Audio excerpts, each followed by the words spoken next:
I am Camille, 35 years old, and today I finally earned my Master of Business Administration degree. I was sitting at what was supposed to be my graduation dinner at one of Atlanta's most exclusive restaurants when my father raised his crystal glass. He did not look at me. Instead, he turned to my younger sister and announced to the entire table that she was the only child who had ever truly made him proud. My mother nodded in agreement. When my brother-in-law slid the $3,200 dinner bill across the table and told me to pay for my own celebration, I did not argue. I simply handed the waiter my solid metal black card and walked out. Before I continue this story, let me know where you are watching from in the comments below. Hit like and subscribe if you have ever had to stand up to a family who underestimated your worth. The crystal chandelier above our table cast a warm golden glow over the private dining room, but I had never felt colder. We were at a high-end steakhouse in Buckhead, a place where Atlanta's elite gathered to see and be seen. I was wearing my navy blue graduation dress, the physical proof of 5 grueling years of late-night classes, weekend study sessions, and relentless determination. I had just walked across the stage that afternoon accepting my degree. I thought for once my family would look at me and see something other than a disappointment. I thought they would finally acknowledge my hard work. I was entirely wrong. My father Vernon stood up at the head of the table. He was a man who cared about exactly 2 things: his status at the country club and keeping up appearances for the congregation at their megachurch. He adjusted his tailored suit jacket and tapped his fork against his wine glass, drawing the attention of the entire room. I felt a brief flicker of hope in my chest, thinking that this was it. The moment he would finally tell me he was proud of my dedication. Instead, his eyes slid right past me and landed on my 32-year-old sister Jasmine. Jasmine sat across from me, dripping in designer labels that she definitely could not afford. She was the undisputed golden child of the family. While I had always been quiet and studious, Jasmine was loud, demanding, and completely reliant on our parents' wealth to fund her lifestyle as a social media influencer. "I want to make a toast," my father announced, his booming voice echoing off the mahogany walls. "Today is a special day for our family, but more importantly, it is a day to recognize true success." I looked at Jasmine. She had just purchased a brand new Range Rover last week, a car my parents had undoubtedly helped finance. "I am so incredibly proud of the woman you have become, Jasmine." My father continued, his smile wide and genuine. "You carry the family name with such grace and style. You know how to build a beautiful life, and you have given us so much to be thankful for. I wish it was you holding that diploma today, because you are the right kind of success. You are the only child who has ever truly made me proud." The words hit me with the force of a physical blow. The air in my lungs simply vanished. I sat frozen, staring at my father as he raised his glass to my sister. He was taking the one day that was supposed to be about my accomplishments and turning it into a monument for Jasmine's superficial lifestyle. My mother Valerie sat next to him, nodding in enthusiastic agreement. She smoothed the skirt of her expensive church suit and chimed in. "Your father is right, Camille. You really should take notes from your sister. Look at how well she manages her life. She married a wonderful, successful man, and she knows how to present herself. You spend all your time hiding behind computer screens and reading textbooks. A degree is nice, I suppose, but it does not keep you warm at night. You need to focus on building a real life like Jasmine and Preston have." I shifted my gaze to Preston. He was Jasmine's husband, a 34-year-old white commercial real estate developer who wore too much cologne and spoke to me as if I were slightly slow. My parents treated him like royalty because his presence in the family elevated their perceived social standing. They constantly bragged to their country club friends about their wealthy son-in-law, completely ignoring the fact that his businesses always seemed to be restructuring or rebranding. Preston smirked at me across the table, leaning back in his chair with a glass of expensive bourbon in his hand. "Well, you know, Valerie, some people just do not have the natural charm for high society," he said, his tone dripping with condescension. "Camille is more comfortable with her little night classes. Let her have her moment. It keeps her busy." Jasmine giggled, sipping her champagne. "Oh, leave her alone, babe," she cooed, faking sympathy. She worked hard for that piece of paper, even if it took her 5 years to do what most people do in 2. I looked down at my hands resting in my lap. I did not say a word. I did not defend myself. I did not tell them that the reason it took me 5 years to get my degree was because I was working 80-hour weeks. I did not tell them about the sacrifices I had made or the sleep I had lost. I had learned a long time ago that defending myself to this family was like screaming into a void. They had a narrative about who I was, the quiet, awkward spinster who would never measure up to Jasmine, and nothing I said could ever change their minds. Then the waiter approached our table holding a sleek black leather folder. He hesitated for a moment, looking between my father and Preston, unsure of who should receive the bill. Preston reached out and snatched it from the waiter's hand. He opened the folder, glanced at the total, and let out a low whistle. "Wow, we really went all out tonight," he said, shaking his head. He closed the folder, and instead of handing it to my father, he slid it directly across the heavy oak table until it stopped right in front of my plate. "Since you have got that fancy new degree now, you can cover this, right, Camille?" he said, a nasty smile playing on his lips. "Consider it your treat to the family for putting up with your schedule all these years." I stared at the leather folder. The total peeking out from the receipt was $3,200. They had ordered imported Wagyu steaks, multiple bottles of premium wine, and extravagant desserts. I had ordered a simple chicken dish and drank water. I looked up at my father, expecting him to intervene. He was a man who prided himself on providing for his family, on being the patriarch who handled the finances. But he simply picked up his napkin and wiped his mouth, completely ignoring the blatant disrespect. I turned to my mother. "Mom," I asked, my voice dangerously quiet, "you are asking me to pay for a dinner where you just spent 20 minutes insulting me?" My mother scoffed, her face twisting into an expression of deep offense. "Do not start with your ungrateful attitude, Camille," she snapped. "We put a roof over your head for 18 years. We fed you and clothed you. The least you can do is buy your family a nice dinner to celebrate. You owe this family respect. You owe us for everything we have sacrificed. Preston is right. You should be honored to treat us." The absolute audacity of her statement settled over me like a heavy blanket. They really believed I owed them. They really believed that my existence was a debt I had to constantly repay through humiliation and financial submission. What none of them knew, what I had kept fiercely protected for the last 3 years, was that my little night classes and my hiding behind computer screens had a purpose. I was not just a student, I was a cybersecurity expert.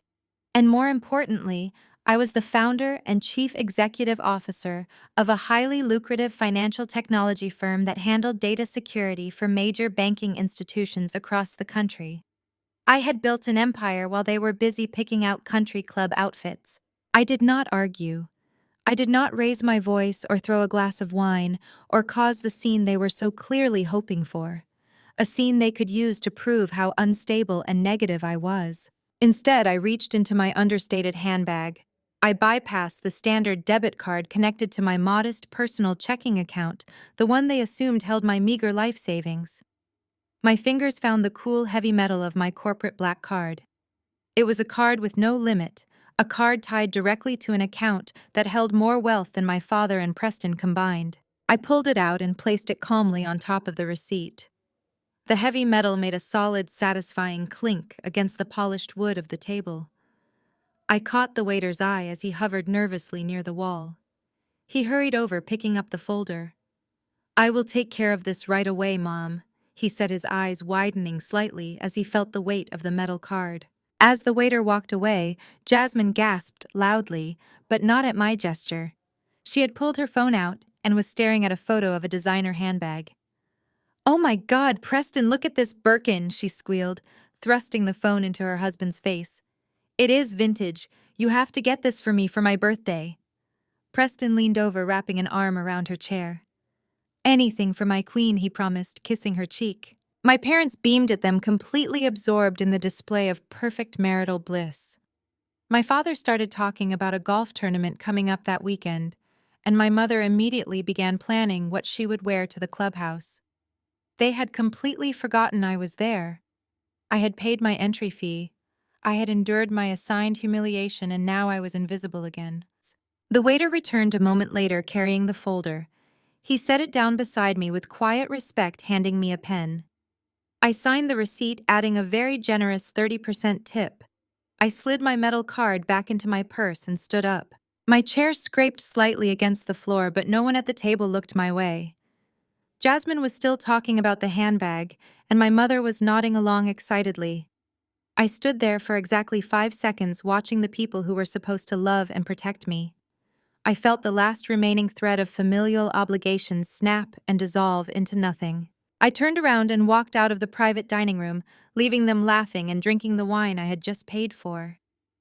I walked through the main restaurant, the ambient noise of clinking silverware and quiet conversations washing over me. I pushed open the heavy glass doors and stepped out into the warm Atlanta night air. I had no intention of ever sitting at a table with them again. The humid Atlanta air felt like a physical weight lifting off my shoulders the moment the heavy glass doors of the steakhouse closed behind me. The muffled sounds of clinking crystal and pretentious laughter faded into the hum of city traffic. I walked straight to the valet stand, handing the attendant my ticket. A few feet away, the large plate glass window of the private dining room offered a clear view of my family. They were exactly as I left them. Jasmine was still waving her phone in Preston's face, while my parents admired them with absolute adoration. Not a single one of them had noticed my empty chair. For the last 5 years, I had parked a battered 2008 Honda Civic a block away from any family gathering, walking the rest of the way, just to maintain the illusion. They needed me to be the struggling student, the invisible sister, the cautionary tale. It made their own curated lives feel more spectacular. Tonight, however, I had driven straight to the front doors. The valet jogged back around the corner, and the deep rumbling purr of a twin-turbo engine echoed through the portico.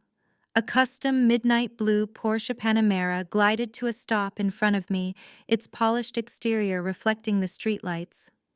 The valet stepped out, holding the door open with a respectful nod. I handed him a crisp $100 bill, feeling the soft, luxurious leather of the driver's seat as I slipped inside. The cabin was a sanctuary of absolute silence, isolating me from the chaos of Buckhead. I pressed the ignition, and the dashboard immediately synced to my phone. Before I could even put the car into drive, the dashboard screen flashed with an incoming call. It was Malik. He was the only person in the world who knew every detail of my dual life. We had met in a crowded campus library, fighting over the same coding textbook, and he had been my fiercest ally ever since. I tapped the screen to answer, and his voice boomed through the surround sound speakers, vibrating with raw, unfiltered energy. "Tell me you are sitting down, Camille, because I am looking at the bank ledger right now, and I need you to understand that the wire just hit." Malik was speaking so fast he was practically breathless. "The signatures are verified by legal. The escrow account cleared. $80 million, Camille. $80 million. We are officially acquired." I gripped the leather steering wheel, letting the words wash over me. A profound, heavy wave of vindication settled deep in my chest. We had built our financial technology firm from absolute scratch, designing data security algorithms that banks desperately needed, but did not know how to build themselves. We did it entirely in the shadows. I took a slow, deep breath, watching my family through the restaurant window one last time before pulling out into the street. "We did it, Malik," I said, my voice surprisingly steady for a woman who had just become a multimillionaire. "The money cleared." He let out a massive cheer through the speakers. "I am buying the biggest bottle of champagne in this city, and we are pouring it over those cheap textbooks we used to study from. Where are you right now? Tell me you finally threw that MBA diploma right in your father's face." I merged onto Peachtree Road, the streetlights' rhythmic passing casting shadows across the dashboard. I did not even get the chance I told him, recounting the toast my father had made to Jasmine and the dinner bill Preston had shoved in my face. I paid for their imported steaks with the corporate card and walked out while they were looking at pictures of vintage handbags. They think I am going to be paying off this degree for the next 20 years. Malik went completely silent on the other end of the line. When he finally spoke, his voice had lost all of its celebratory joy, replaced by a cold, sharp anger that he always carried on my behalf. They made you pay the bill on the night you graduated, after everything they stole from you. Camille, I swear to you, I want to drive to that restaurant right now and show them our acquisition press release. I want to watch your father choke on his wine. Do not waste your energy, I said smoothly, navigating the evening traffic. Let them live in their delusion a little longer. It is all they have. Malik scoffed, the sound sharp and bitter. 13 years, Camille.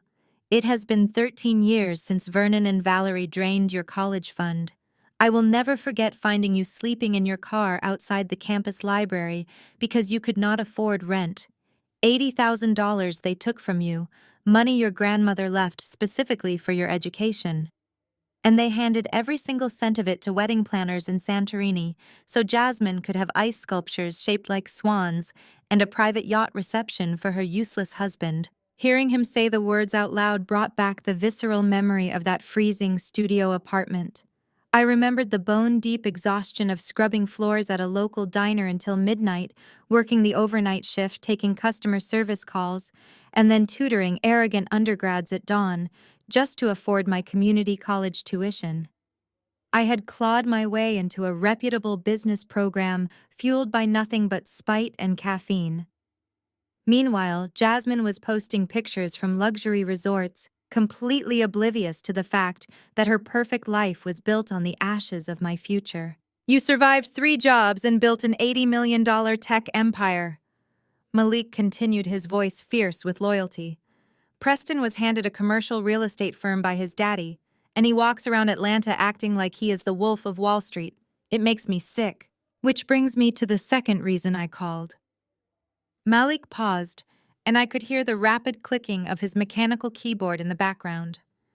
The tone of his voice shifted, moving from protective anger to the sharp analytical focus of a chief technology officer.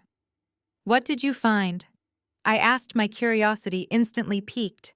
You know how the acquiring firm asked us to run our predictive threat models on a few major regional portfolios as a final stress test. They wanted to look for vulnerabilities in commercial real estate debt structures across Atlanta. Malik typed a few more keys. I decided to run Preston's company through our proprietary algorithm just for fun. I wanted to see exactly how much money the golden son-in-law was actually pulling in. I stopped at a red light, my fingers tapping a rhythm against the steering wheel. Preston always bragged about his booming empire, his new high-rise developments, and his platinum-tier country club sponsorships. He made sure everyone at every family gathering knew exactly how rich he supposedly was. And let me guess, I said, the numbers do not match his tailored suits. Match. Malik let out a dark, humorless laugh. Camille, the numbers are a bloodbath. Preston's firm is a hollow shell. He is over-leveraged by millions. The data shows he has been taking out high-interest shadow loans just to cover the operating costs of his properties. He is not building an empire. He has been aggressively shuffling money between shell companies to hide massive, crippling losses. The light turned green, but I barely noticed the cars moving around me. I accelerated automatically, my mind racing through the implications of what Malik was saying. Preston was funding Jasmine's influencer lifestyle, her vintage bags, her cars, her luxury vacations, with money that simply did not exist. It gets better, Malik said, the clicking of his keyboard growing louder. The primary commercial building he uses as his flagship headquarters, the one he literally named after himself. He has not made a full mortgage payment on it in 7 months. The lender is bleeding out, and they have officially categorized his account as critically delinquent. He is exactly 90 days past due on his final grace period. I felt a cold, calculated smile forming on my face.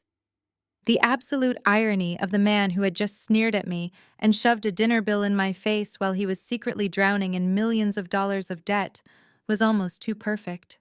He was a fraud. My entire family worshipped a man who was nothing more than a ticking financial time bomb. He is on the absolute verge of foreclosure, Camille, Malik told me, his voice dropping lower. The algorithm predicts the bank will initiate seizure protocols by the end of the month. He is going to lose everything, and the beautiful part is that his arrogant ego has completely blinded him to it. I pulled the Porsche onto the highway, the engine roaring as I accelerated into the fast lane. The city lights of Atlanta blurred past me, a stream of gold and red against the dark sky. My family thought they had broken me tonight. They thought they had firmly established my place at the bottom of their social hierarchy forever. But they had absolutely no idea that I held the keys to their destruction. The tables had not just turned, I owned the entire casino. "Send me the full data packet securely," I told Malik, my voice ringing with a dangerous new authority. "I want every single file, every shadow loan, and every defaulted notice Preston has ever signed. We are going to dig into his misery." "Consider it done," Malik replied. "What are you going to do?" I glanced at myself in the rearview mirror, my eyes flashing with a promise of absolute ruin. "I am going to let them keep talking," I said. "And then, I am going to take everything." The group chat remained completely dead after I sent the photo of my black card.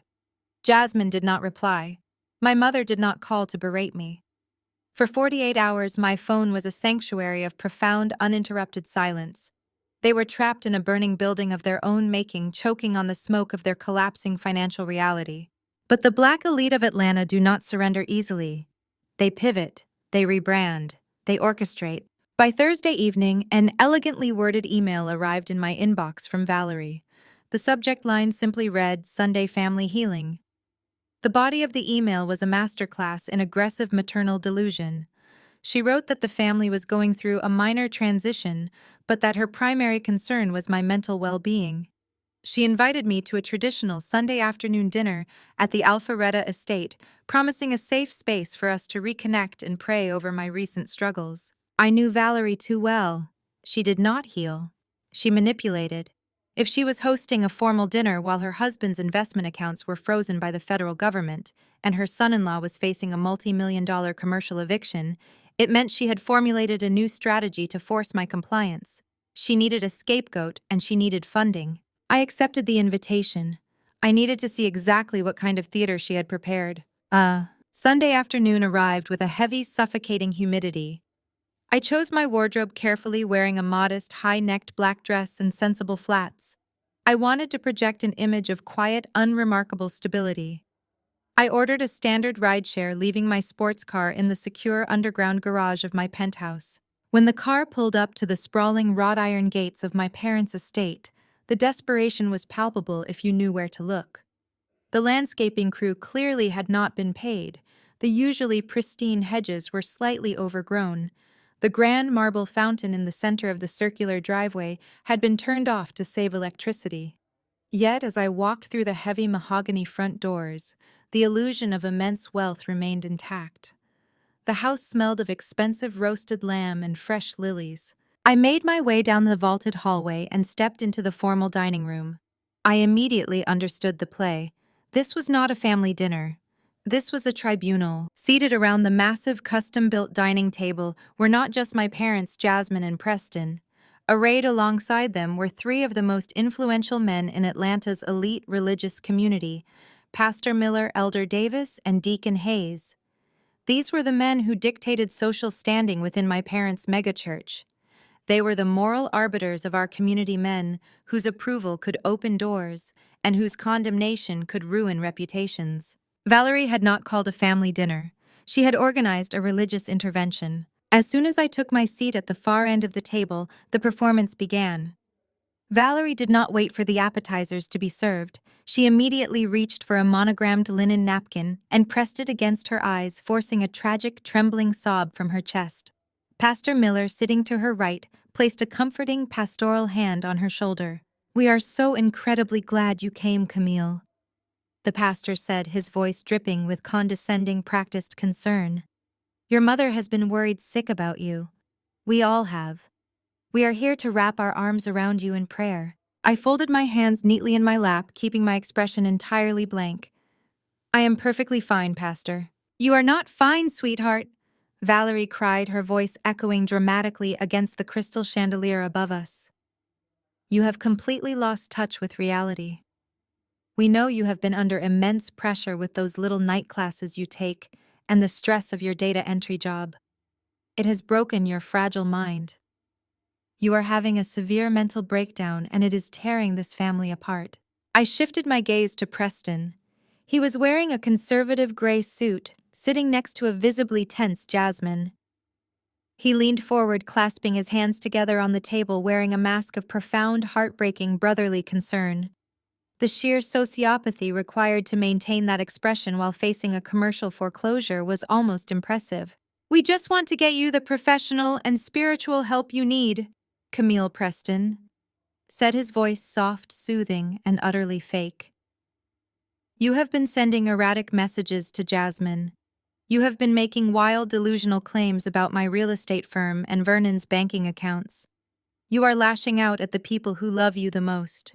It breaks my heart to see you in this state of psychosis." "Is that so?" I asked, my voice completely flat, refusing to give them the emotional reaction they desperately wanted. "Yes."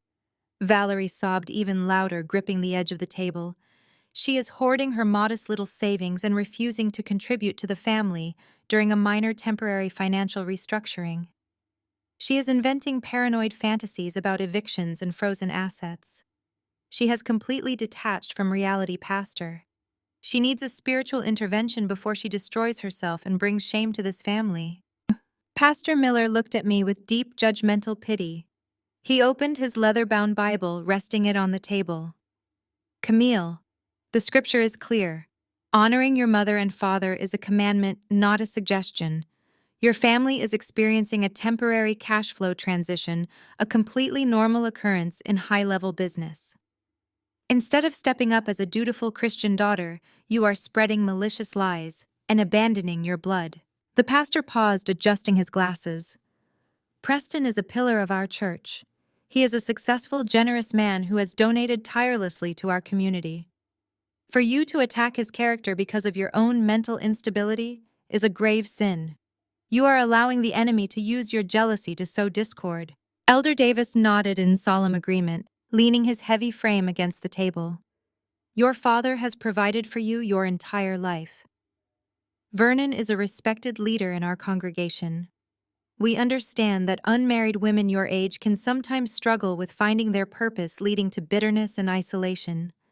But you must repent of this delusion.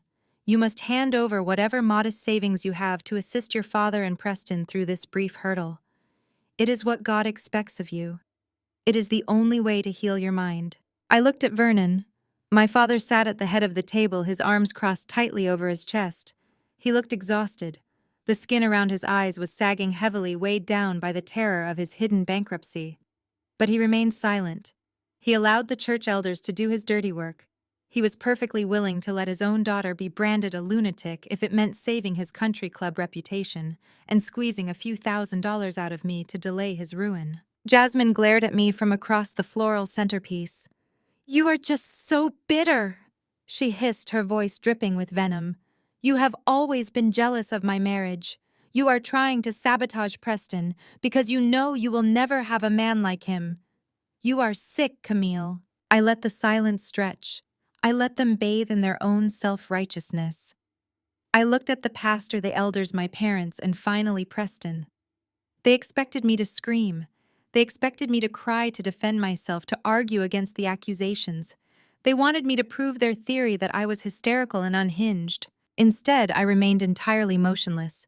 My pulse was a steady, rhythmic drumbeat of absolute focus. "Are you finished?" I asked.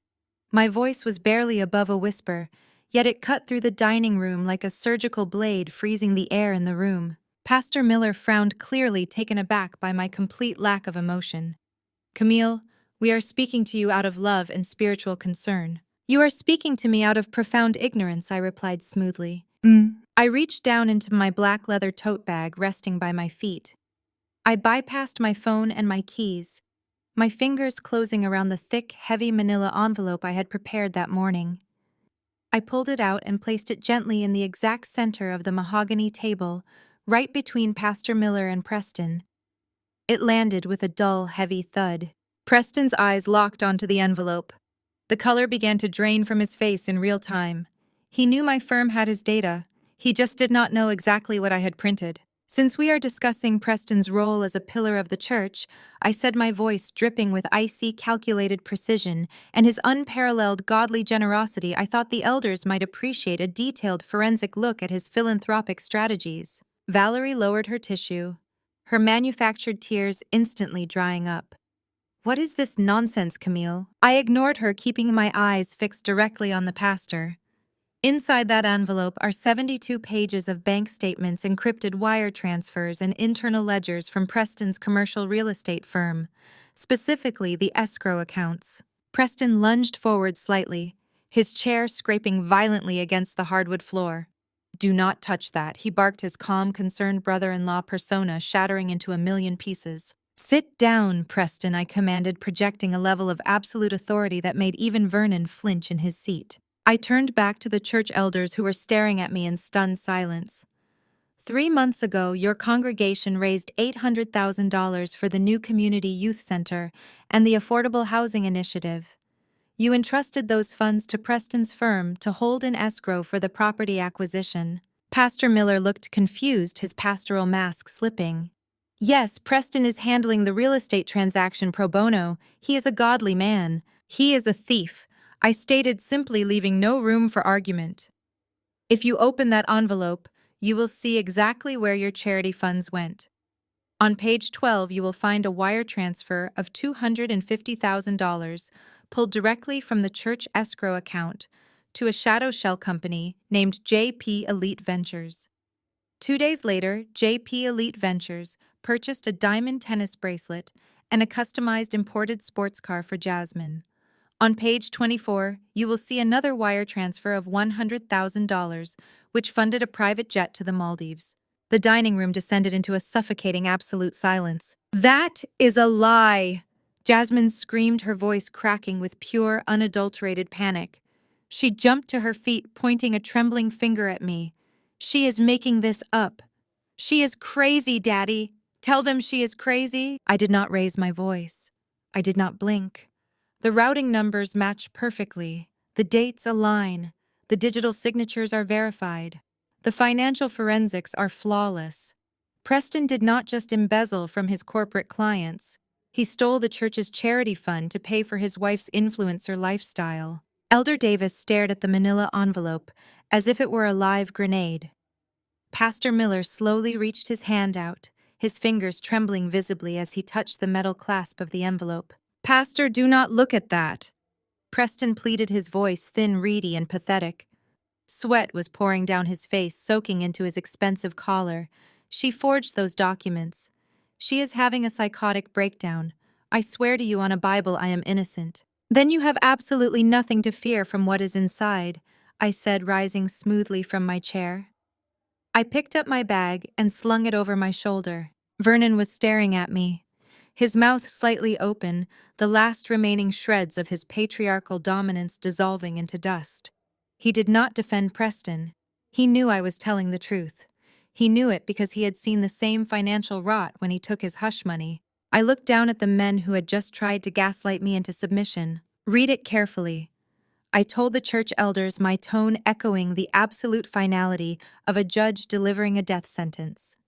I have already sent digital copies to the district attorney and the fraud division of the SEC.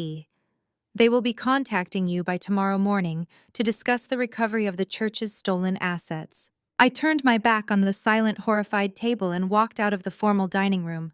I did not wait to hear the envelope tear open. I did not wait to hear the screaming that inevitably followed. I simply walked out the front door, leaving them to drown in the truth. The heavy mahogany door clicked shut behind me, severing the chaotic screams of my family from the quiet evening air. I walked down the long brick driveway to my waiting rideshare. I did not look back. I knew exactly what was happening inside that dining room. The church elders were examining the wire transfers.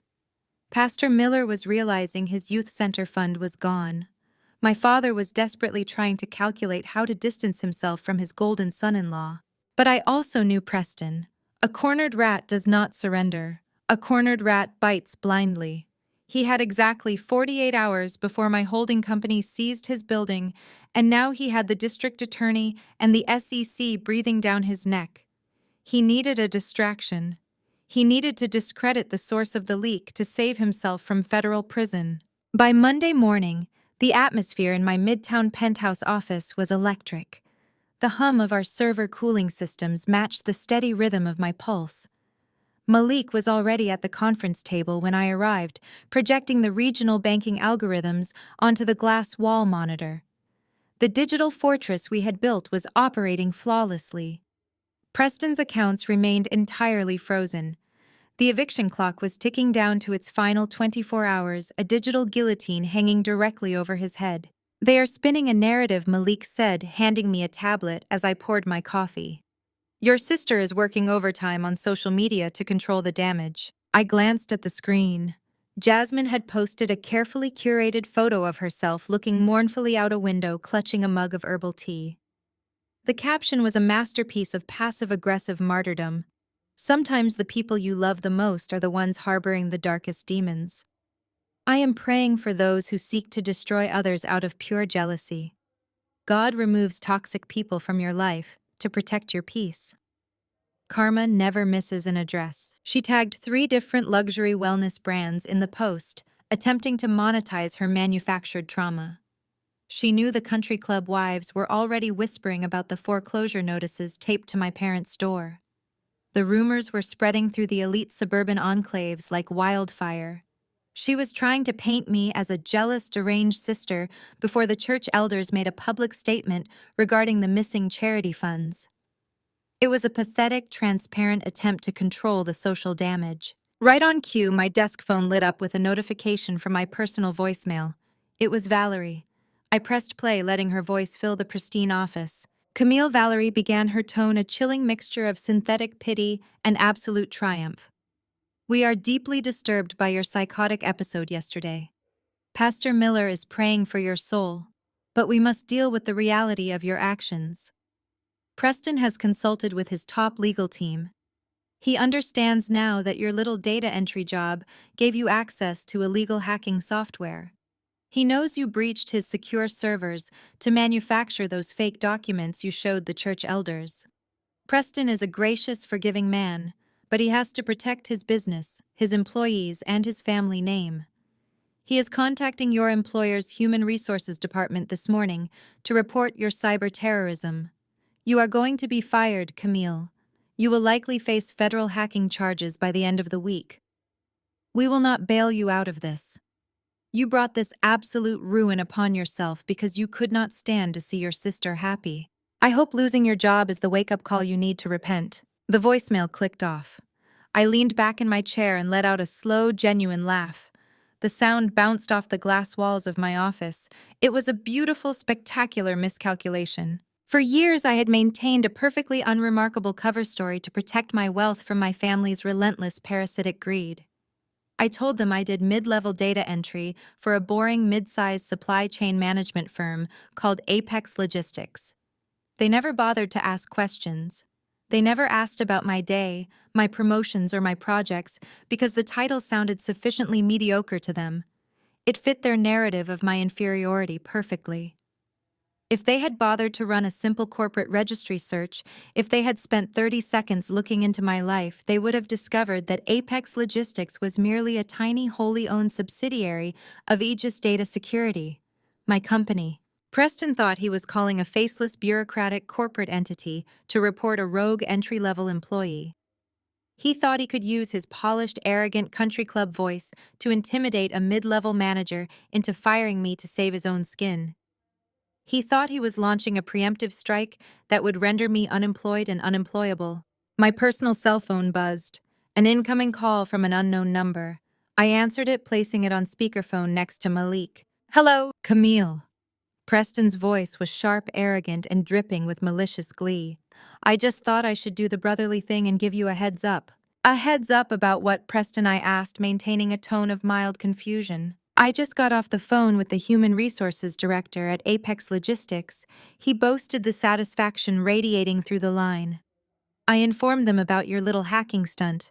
I told them exactly how you breached my servers to create those forged escrow documents. They took it very seriously, Camille. Corporate espionage is a massive liability. You should probably start packing up your desk. Security will be coming to escort you out of the building any minute now.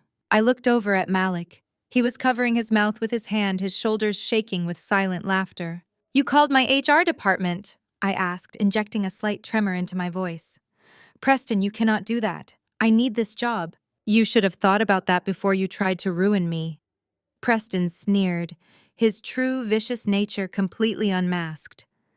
You are nothing, Camille. You are a bitter, lonely woman who tried to play a game meant for titans. By noon today, you will be unemployed. By tomorrow, you will be unemployable in the entire state of Georgia. I'm going to make sure every corporate firm in Atlanta knows you are a cyber terrorist. This is what happens when you cross the family. The line went dead. He had hung up, reveling in his perceived victory. Less than a minute later, the frosted glass doors of my office slid open. Renee, my director of human resources, walked in. She was a brilliant, no-nonsense corporate attorney who handled the internal affairs of my entire 300-employee operation. She was holding a silver digital tablet and trying very hard to suppress a massive grin. Good morning, boss, Renee said, placing the tablet precisely in the center of my desk. You are going to want to hear this immediately. I just received a highly escalated call on the external ethics hotline. It was routed from the public directory of our Apex Logistics subsidiary. I leaned forward, resting my elbows on the marble. Let us hear the official record, Renee. Renee tapped the screen and the crisp, clear audio of the recorded line began to play. Yes, I need to speak to the Director of Human Resources immediately. Preston's voice echoed from the speaker, identically arrogant to the call he had just made to me. This is Preston Hayes, CEO of Hayes Commercial Real Estate. Renee's professional recorded voice responded. This is Renee Carter, Director of HR. How can I help you? Mr. Hayes, please be advised this is a recorded line for corporate compliance and quality assurance. I am aware, Preston snapped. I am calling to report a massive criminal breach of corporate ethics regarding one of your data entry clerks. Her name is Camille Williams. She is an unstable, disgruntled individual who has illegally utilized your company's proprietary software to conduct industrial espionage against my firm. Industrial espionage is a very serious accusation, Mr. Hayes recorded, Renee said, playing her part flawlessly. Do you have proof that Ms. Williams utilized our servers for this alleged breach? She presented heavily doctored fraudulent financial documents to prominent members of my community yesterday. Preston lied effortlessly, digging his own grave deeper with every syllable. She is attempting to extort my family and defame my business. As a high-level executive myself, I know exactly how corporate liability works. If you do not terminate her employment by the end of the business day and hand over her hard drives to my legal team, I will hold your firm entirely responsible for her cyber terrorism. I will sue your company into bankruptcy. There was a brief pause on the recording. Renee's voice remained calm, cool, and legally bulletproof. Are you officially filing a corporate ethics complaint and stating on the record that Camille Williams hacked your servers to forge financial documents? I am stating it as an absolute fact, Preston declared proudly. She is an unemployable liability. You need to fire her immediately before I involve the federal authorities. Good day. The recording clicked off. The silence in the penthouse was beautiful. He called back 10 minutes later to leave a secondary voicemail on the general tip line, Renee added, crossing her arms. He reiterated the exact same claims just to ensure there was a paper trail of his complaint. I stood up and walked over to the floor-to-ceiling windows. The Atlanta skyline stretched out beneath me, glittering in the morning sun. Preston had just handed me the final fatal nail for his own coffin. He was so blinded by his own arrogance, so convinced of my inferiority that he did not even realize the magnitude of the trap he had just stepped into. He had intentionally contacted a corporate entity to file a demonstrably false report. He had committed textbook, undeniable defamation with the explicit intent to destroy my livelihood. And he had done it all on a legally compliant, fully disclosed, recorded corporate line. He was trying to build a narrative for the church elders.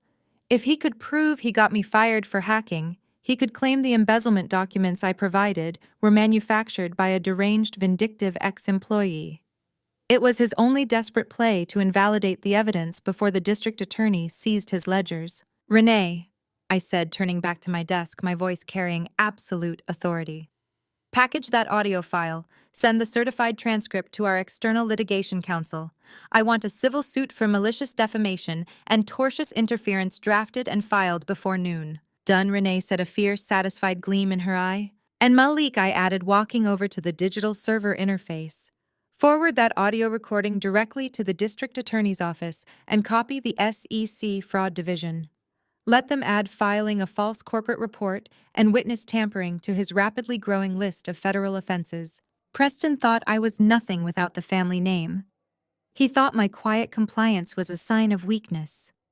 He thought he was playing chess against a pawn. He did not realize I owned the entire board, and I had just put him in checkmate. The fallout from Preston's disastrous phone call to my human resources department did not manifest in the corporate world. In the business sector, his fate was already sealed.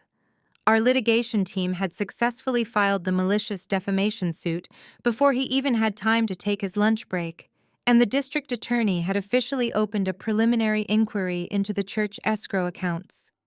The digital walls were closing in on him with mathematical certainty. But in the affluent, meticulously manicured suburbs of Atlanta, a completely different war had just been declared. By Wednesday morning, the smear campaign orchestrated by my mother and sister was operating at a fever pitch. If my family could not control me financially, they were determined to destroy me socially. They understood that their financial ruin was imminent, but in the twisted logic of the black elite, social currency was the ultimate shield. If they could totally discredit me before the SEC indictments were unsealed and the foreclosure signs were hammered into their front lawn, they could spin the narrative. They could claim that any subsequent investigations were simply the vindictive, fabricated ravings of a deeply disturbed woman. Malik walked into my office carrying his tablet, a grim expression masking his usual easygoing demeanor. He bypassed the financial analytics projected on the glass wall and placed the screen directly on my desk. "You need to see this," he said, crossing his arms. "They are not just whispering anymore. They have gone fully public." I tapped the screen. A video of Jasmine began to play. She was broadcasting live to her hundreds of thousands of social media followers from the plush interior of her imported sports car. The lighting was perfectly optimized. She wore minimal makeup to appear raw and vulnerable, completely masking the fact that the car she was sitting in had been purchased with embezzled charity funds. "Hey guys," Jasmine said to the camera, her voice trembling with manufactured grief. "I usually like to keep my platform positive and focused on wellness, but my family is going through an incredibly dark season right now. I need to ask for your prayers. My older sister is battling some severe mental health demons. She recently lost her job, she is completely broke, and the stress has caused a total psychological break." Jasmine paused, pressing a perfectly manicured finger beneath her eye to catch a non-existent tear. "It is just so hard to watch someone you love become consumed by jealousy," she continued, her tone dripping with toxic sincerity. "She has always struggled with living in my shadow, but now she is trying to sabotage my husband's business and tear my marriage apart because she is so deeply unhappy with her own life. We are trying to get her psychiatric help, but she is lashing out. Please just pray for her healing. Karma is real, but right now, she just needs grace." I watched the video loop, my expression remaining entirely neutral. Jasmine had seamlessly woven a link to a luxury anxiety supplement in the caption of the video. She was literally monetizing her attempt to destroy my reputation. "That is just the digital front," Malik said, swiping the screen to pull up a series of text messages forwarded from our internal PR monitors. "Your mother is running a scorched earth campaign through the country club circuit." According to the forwarded intelligence, Valerie had spent the last 48 hours hosting emergency lunches at the club and making tearful phone calls to every prominent wife in their social registry. Valerie's narrative was a masterpiece of aristocratic gaslighting.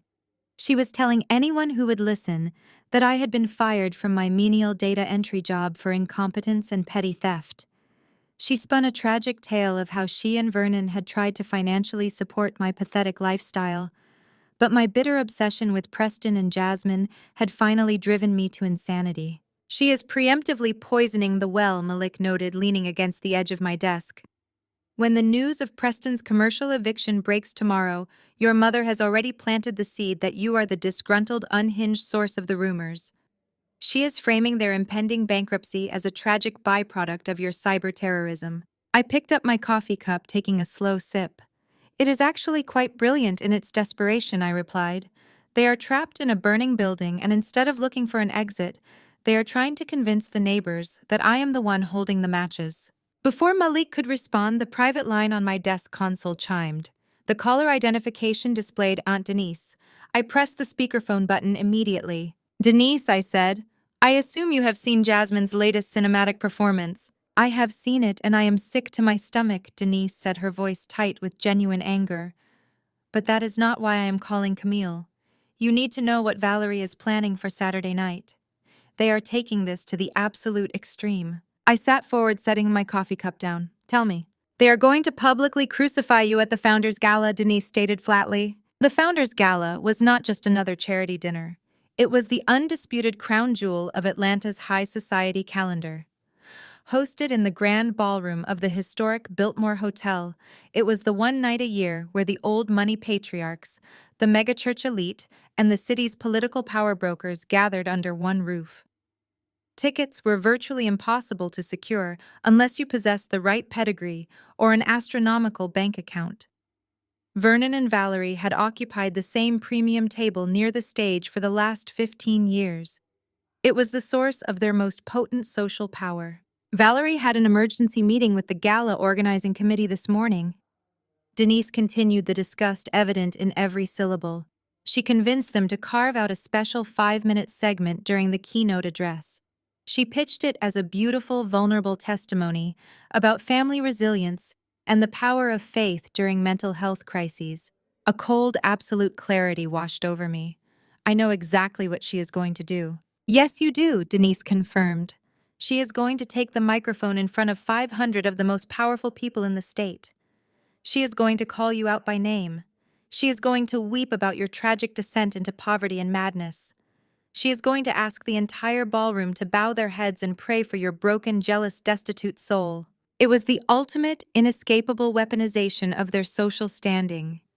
Valerie knew I despised public scenes. She knew I had spent my entire adult life avoiding the spotlight they constantly craved. By staging a public prayer intervention in a room full of billionaires and politicians, she would permanently cement my status as the family failure. It was an execution disguised as a blessing. If she succeeded, my credibility would be entirely erased. No one would believe a word I said about Preston's embezzlement or Vernon's foreclosure once I had been publicly branded a psychiatric charity case by my own weeping mother. Denise let out a heavy sigh through the phone. Vernon is completely on board. He is desperate, Camille. His accounts are frozen, the foreclosure is looming, and he knows this gala is his last chance to project an image of absolute control. They want to humiliate you into total submission. They think if they break you on the biggest stage in the city, you will withdraw the corporate dogs and hand over your savings to make the embarrassment stop. Thank you, Aunt Denise, I said, my voice dropping to a low, dangerous register. I appreciate the intelligence. What are you going to do? Denise asked, a note of genuine worry creeping into her tone. You cannot show up there and defend yourself. They will just use your anger as proof that you are unstable. The security detail at the Biltmore will escort you out if you try to make a scene. Do not worry about me, Aunt Denise. Just make sure you wear a fabulous dress on Saturday.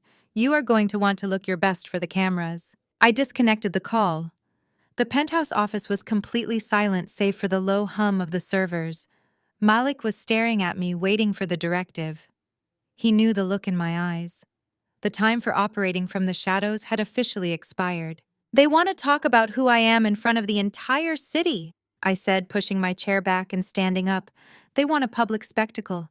They want to show the titans of Atlanta exactly who holds the power. I walked over to the glass wall, tapping the digital projection interface. Malik, pull up the corporate sponsorship registry for the Founders Gala. Malik's fingers flew across his tablet. The registry popped up on the massive glass monitor. The event was entirely sold out. The standard tables were filled with local politicians and minor celebrities. But at the very top of the seating chart, positioned directly in front of the center stage, was the Diamond Vanguard tier. It was an ultra-exclusive VIP section reserved for corporate titans willing to drop $50,000 for a single table. There was exactly one table left. "Buy it," I commanded. "Under your personal name," Malik asked, his thumb hovering over the screen. "Absolutely not," I replied, a slow predatory smile forming on my face. "Buy it under Aegis Data Security. Pay the premium fee to have our corporate logo projected on the digital banners behind the main stage. If Valerie wants to introduce the city to her destitute data entry clerk daughter, I think it is only polite that I introduce them to the CEO who holds her son-in-law's criminal debt." Malik executed the transfer with a few rapid keystrokes. The $50,000 payment cleared our accounts instantly. The confirmation email flashed across the glass monitor, securing the premier seat in the house. "They think they are laying a trap," I said, turning away from the screen and walking back toward my desk. "They think I am going to cower in my apartment while they assassinate my character in front of 500 people. They think I am the same obedient, silent scapegoat they have been kicking around for 3 decades. I picked up my briefcase, the adrenaline finally replacing the cold calculation in my veins. "Malik," I said, my voice echoing with absolute, uncompromising authority. "Prepare the projection files. Compile the escrow fraud ledgers, the default notices, and the HR recording of Preston's phone call. Load them onto the secure drives." Malik looked up, a fierce, brilliant grin spreading across his face. "We are going nuclear, boss." I looked out the window toward the northern suburbs where my parents were currently polishing their masks and preparing their lies. "We are not just going nuclear," I replied. "We are ending this." The next 48 hours were a masterclass in digital assassination. I did not leave the penthouse. Malik and I converted my executive conference room into a command center. We were not just preparing legal documents.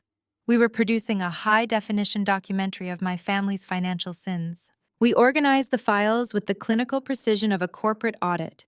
First came the high-resolution scans of the foreclosure notices on my parents' estate, complete with the bank's official watermarks and the exact dollar amount of their catastrophic default. Next, Malik mapped the flow of the stolen church charity funds. He created a beautiful, easy-to-read animated infographic tracking the money from the megachurch's escrow account directly into the shell companies Preston used to buy Jasmine's designer cars and luxury vacations. Then came the audio. Malik isolated the recording of Preston's arrogant, defaming phone call to my human resources department. He enhanced the sound quality so every syllable of his entitled malicious lying would ring crystal clear across the Biltmore Hotel's grand ballroom. We embedded the audio into a sleek video presentation, syncing the sound bites with the corresponding falsified ethics complaints he had filed. "This is a work of art," Malik murmured, stepping back to admire the final sequence playing on the glass wall monitor. "It is visually undeniable. The moment this hits the screens, there is no spin room good enough to save them. The Atlanta elite will devour them alive." I reviewed the transition slides. They were stark black backgrounds with crisp white text, simple, brutal, effective. "Make sure the timing is synced perfectly to my phone," I instructed. My eyes locked on the projected evidence. "I want to control the exact moment the presentation overrides the Founders Gala main feed. Valerie thinks she is going to hold a microphone and pray for my sanity. I want the screen behind her to light up with Preston's felony wire fraud the second she says my name." Malik grinned, typing rapidly on his tablet to secure the remote access. "They are bringing a knife to a drone strike." With the digital guillotine primed and locked, I finally left the penthouse on Friday afternoon. A public execution requires the proper attire. I had commissioned a gown months ago from Antoine, an exclusive appointment-only tailor in Buckhead, who dressed the city's old money matriarchs and visiting royalty. I had originally planned to wear it to an upcoming tech summit in Silicon Valley, but the current circumstances demanded a wardrobe change. The bell above the boutique door chimed quietly as I stepped into the hushed, lavender-scented showroom. Antoine emerged from the back, his face lighting up with genuine delight.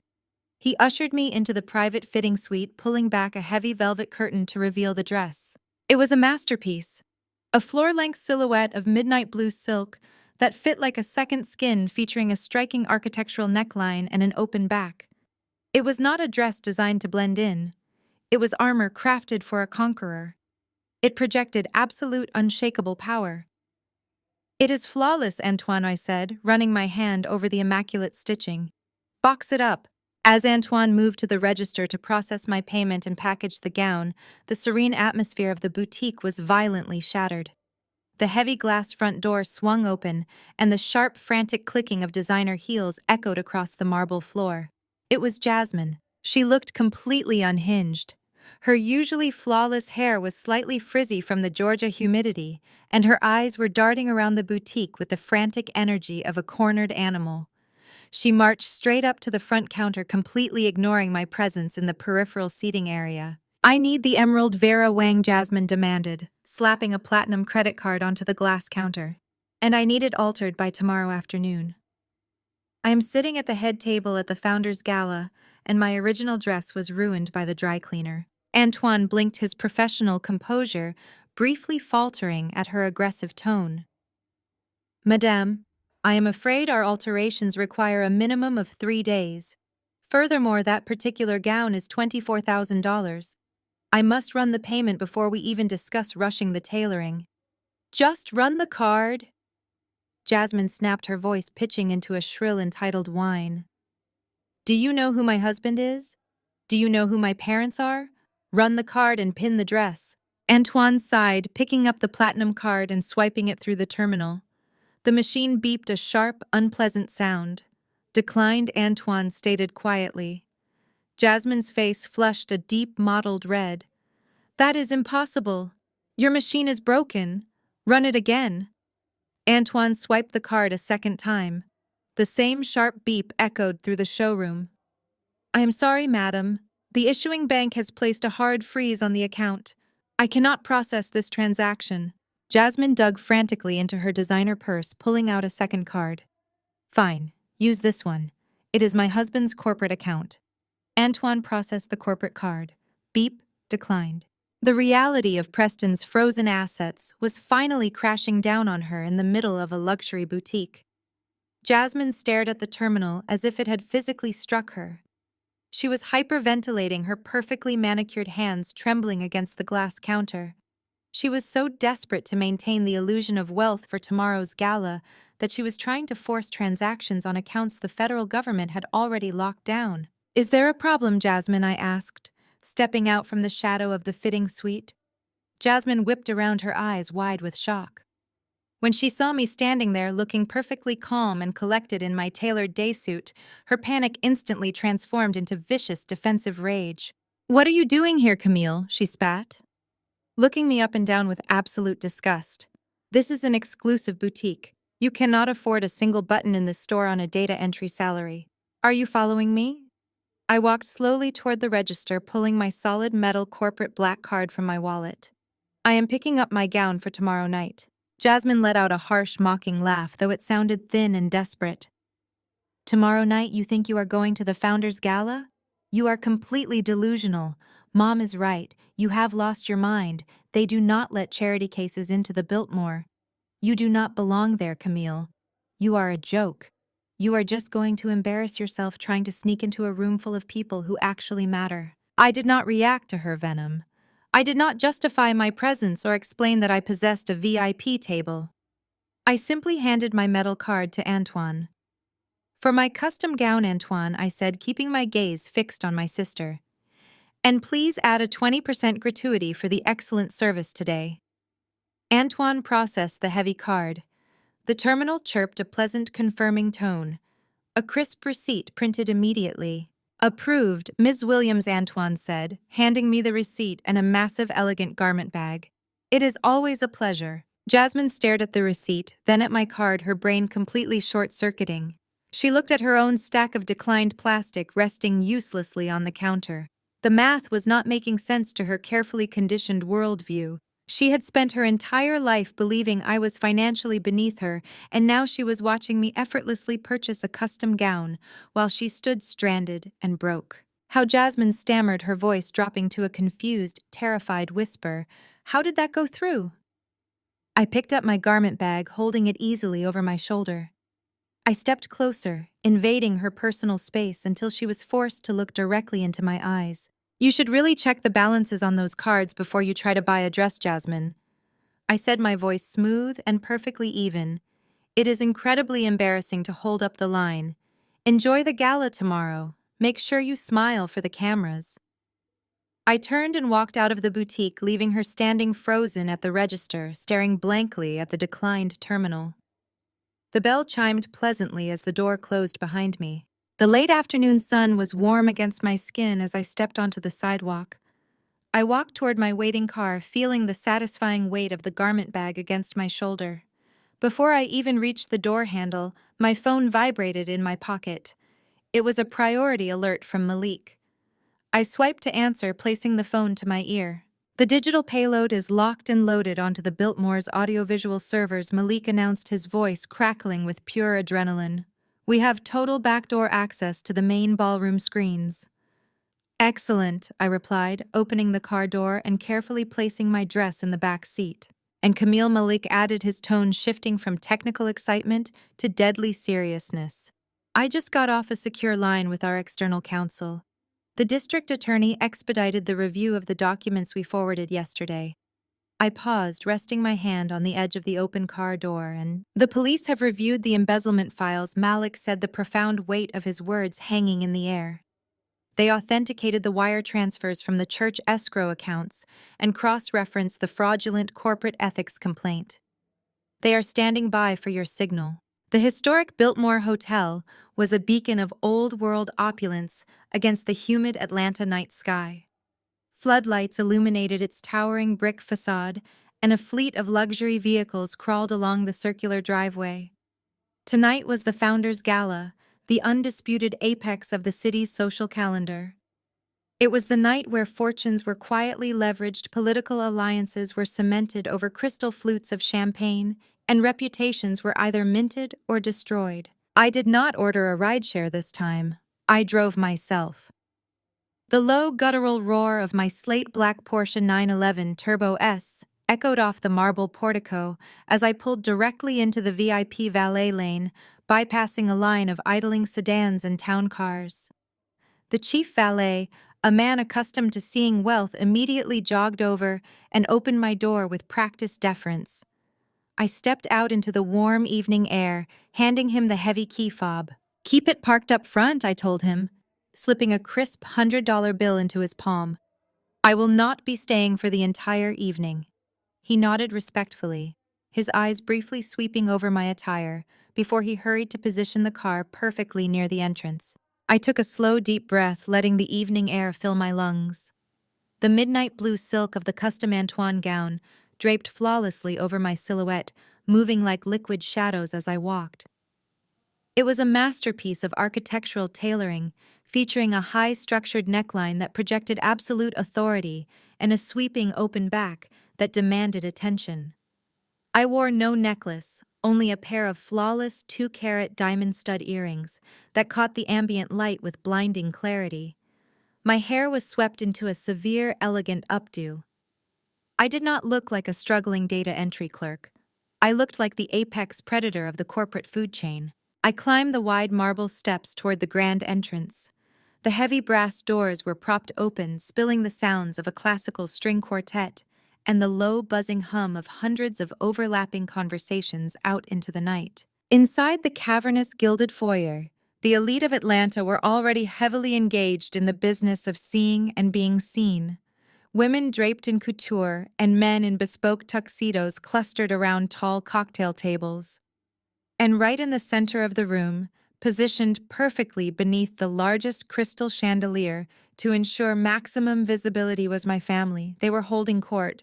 I paused near a massive marble pillar, blending into the shadows just enough to observe their performance without being immediately detected.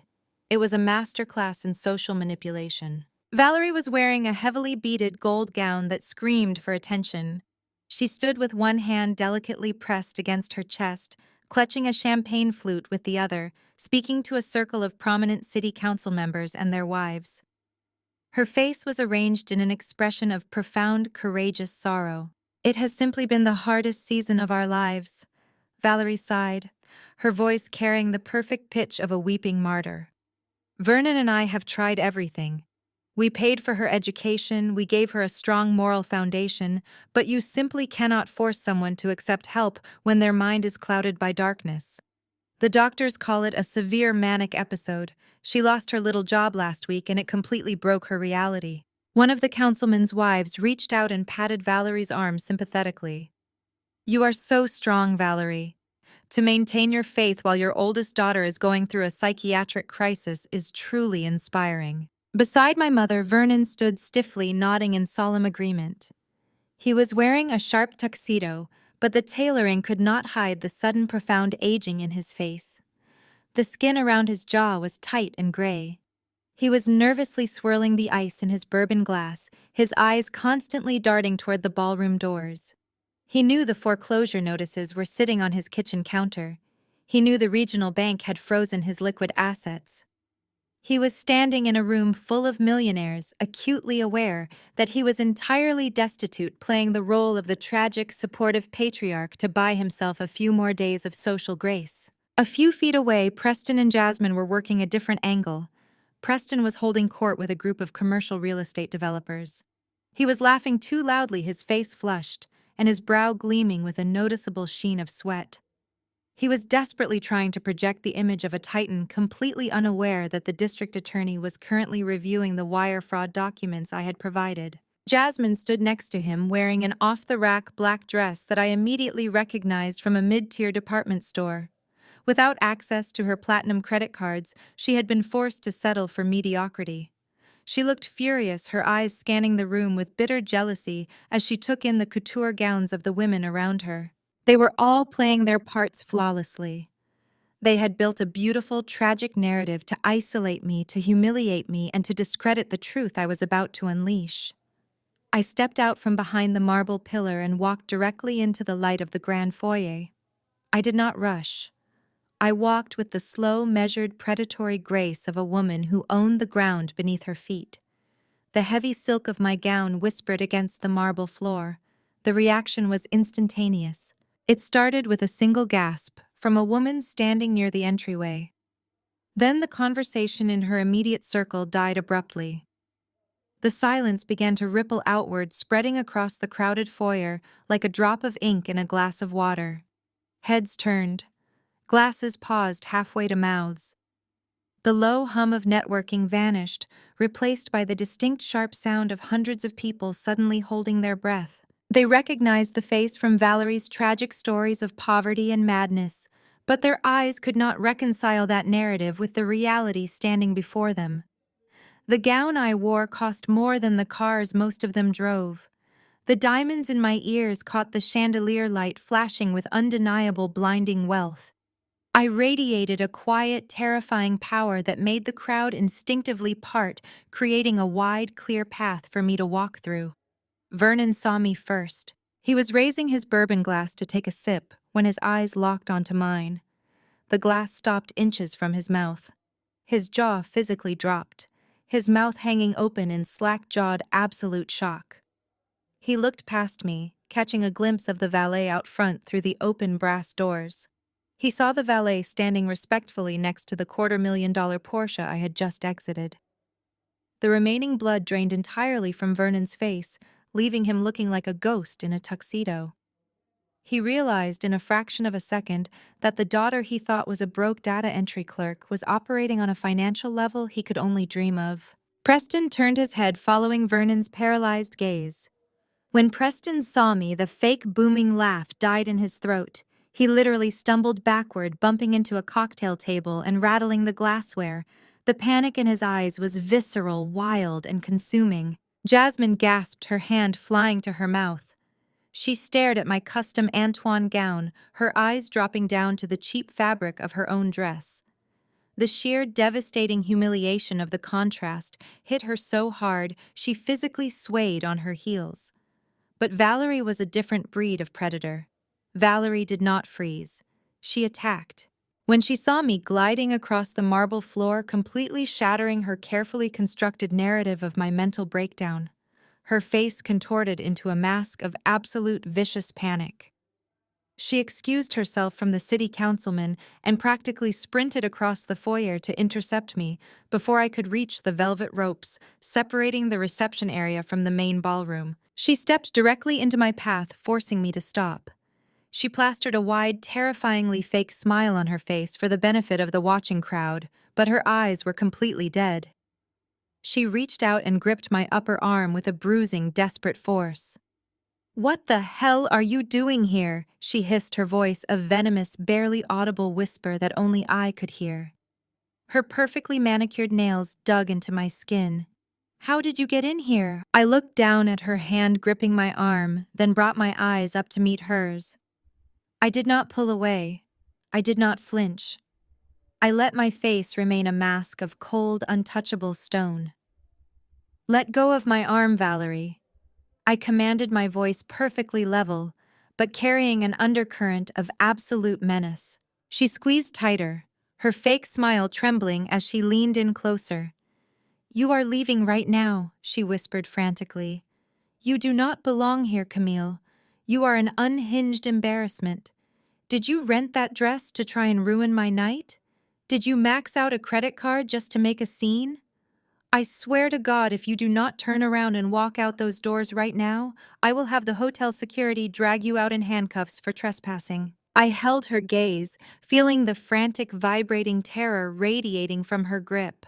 She was so desperate to maintain control, so desperate to keep me in the small, pathetic box she had built for me. "I am not leaving," I replied softly. "And you are going to let go of my arm before you make a scene that you cannot afford to fix." Jasmine had hurried over, flanking our mother. Her eyes were burning with toxic, unrestrained jealousy.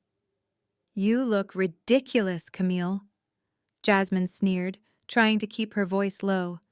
"You are a broke, unemployed cybercriminal. Preston told us everything. You are going to be arrested by tomorrow. You need to leave before you humiliate us any further. You are not on the guest list." Valerie opened her mouth to deliver another threat, but a voice cut through the tension like a silver bell. "Excuse me, please make way." We all turned. Margaret Sinclair, the executive director of the Founders Gala, was walking briskly toward us, flanked by two men in dark security suits. Margaret was a legend in Atlanta society, a woman whose mere presence commanded absolute obedience from the city's elite. Valerie immediately let go of my arm, smoothing the front of her gold dress. Her tragic martyr mask slammed instantly back into place. "Margaret," Valerie said, her voice dropping into a breathless, sorrowful tone, "I am so terribly sorry for this disruption. My daughter Camille is experiencing a severe mental health crisis. She is not on the registry. She just wandered in from the street. Please have your security guards escort her out quietly. We do not want to make a spectacle of her illness." Margaret Sinclair stopped directly in front of us. She did not look at Valerie. She did not look at Jasmine. She looked entirely exclusively at me. Margaret offered me a brilliant, deeply respectful smile. She extended her hand, completely ignoring my mother's frantic rambling. "Ms. Williams." Margaret said, her voice ringing out clearly, echoing perfectly across the dead silent foyer. "We are so incredibly honored that you could join us tonight. The entire organizing committee is overwhelmed by your unparalleled generosity." Valerie blinked, completely disoriented. "Margaret, what are you talking about? She is a data entry clerk. She is sick." Margaret finally turned her gaze to my mother, her expression hardening into polite disdain. "I am talking about the fact that Ms. Williams is not a guest, Valerie. She is our host." Margaret turned back to me, sweeping her arm toward the velvet ropes that guarded the entrance to the grand ballroom. The security guards immediately unhooked the ropes, stepping aside and bowing their heads respectfully. "Ladies and gentlemen," Margaret announced, her voice echoing off the vaulted ceiling, ensuring that every single politician, billionaire, and socialite in the room heard her clearly. "Please allow me to introduce the CEO of Aegis Data Security and the sole platinum sponsor of tonight's Founders Gala, Ms. Camille Williams." The collective gasp that ripped through the foyer was deafening. Valerie physically staggered backward, her hand flying to her mouth as if she had been struck by lightning. Her eyes were wide, terrified saucers of absolute disbelief. Jasmine let out a choked whimpering sound, clutching her cheap dress. Behind them, Vernon was clutching his chest, leaning heavily against a cocktail table to keep from collapsing. Preston looked like he was about to vomit. I stepped past my paralyzed, horrified family. I did not offer them a single glance. I walked through the velvet ropes, the flash of event photographers lighting up the corridor, stepping into the grand ballroom to finish the execution they had started. The heavy mahogany door clicked shut behind me, severing the chaotic screams of my family from the quiet evening air. I walked down the long, brick driveway to my waiting rideshare. I did not look back.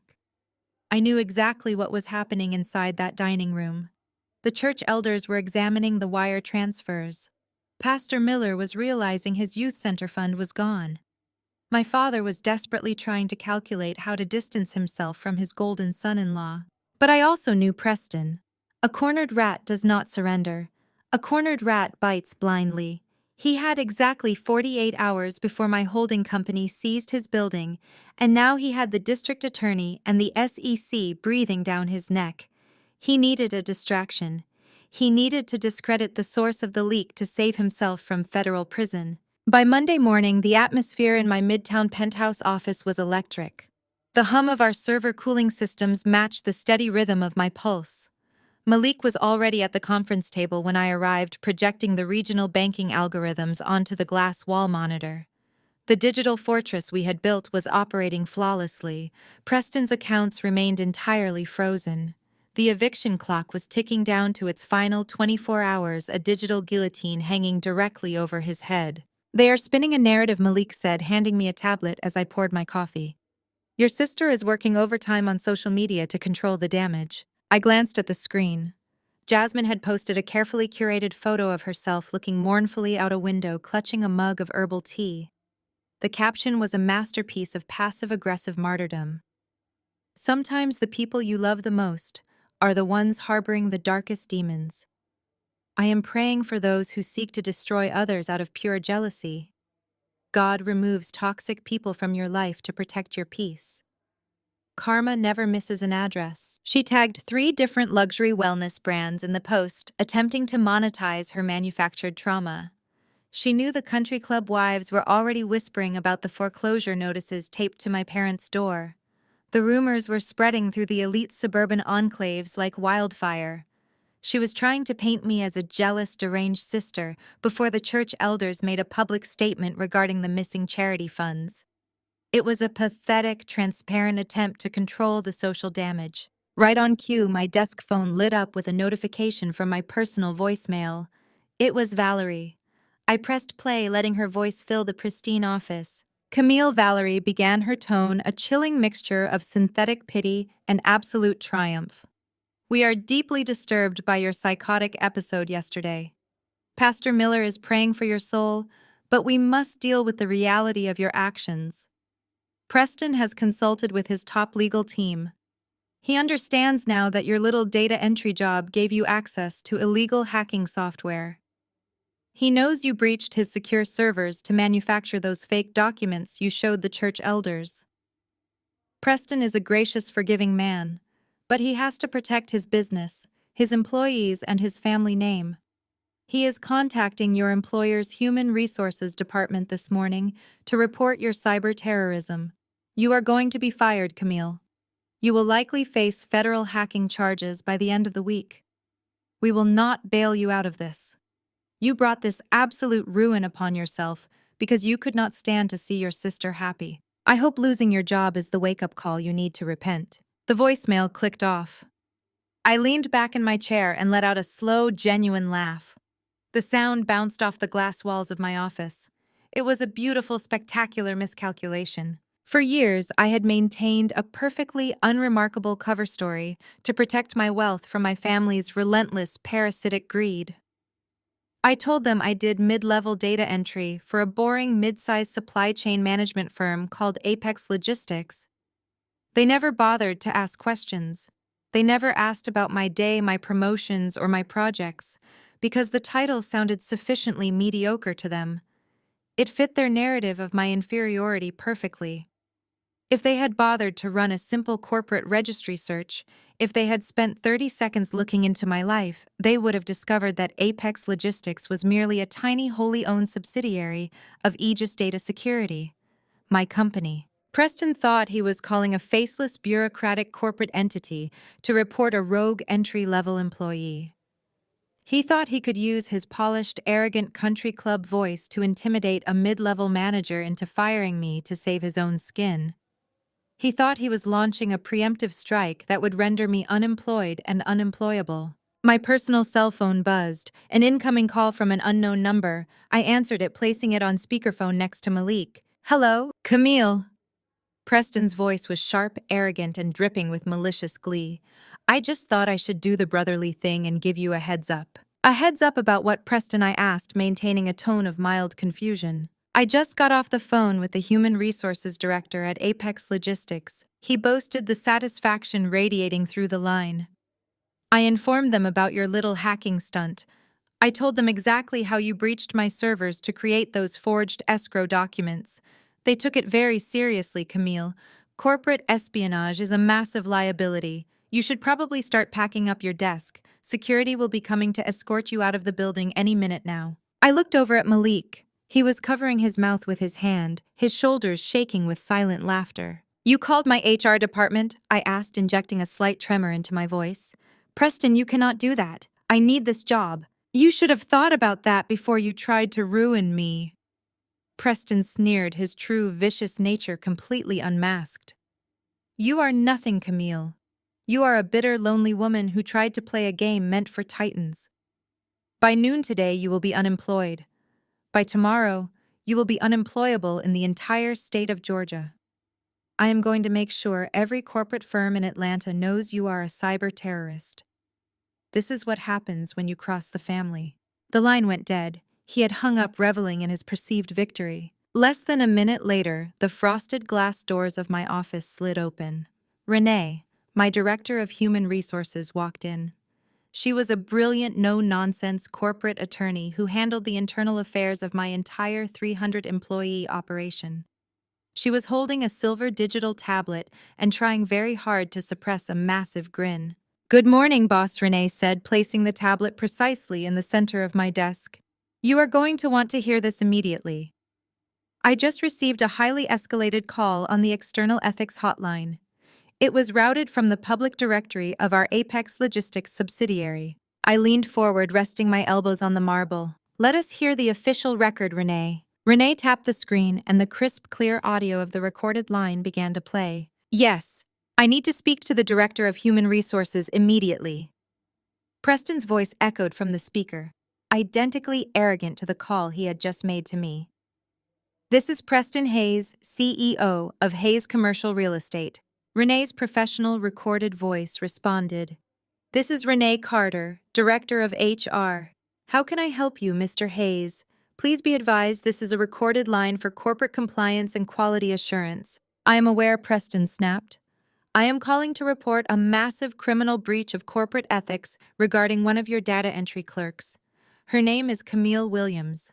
She is an unstable, disgruntled individual who has illegally utilized your company's proprietary software to conduct industrial espionage against my firm." "Industrial espionage is a very serious accusation," Mr. Hayes recorded, Renee said, playing her part flawlessly. "Do you have proof that Ms. Williams utilized our servers for this alleged breach?" She presented heavily doctored, fraudulent financial documents to prominent members of my community yesterday. Preston lied effortlessly, digging his own grave deeper with every syllable. "She is attempting to extort my family and defame my business. As a high-level executive myself, I know exactly how corporate liability works. If you do not terminate her employment by the end of the business day and hand over her hard drives to my legal team, I will hold your firm entirely responsible for her cyber terrorism. I will sue your company into bankruptcy." There was a brief pause on the recording. Renee's voice remained calm, cool, and legally bulletproof. "Are you officially filing a corporate ethics complaint?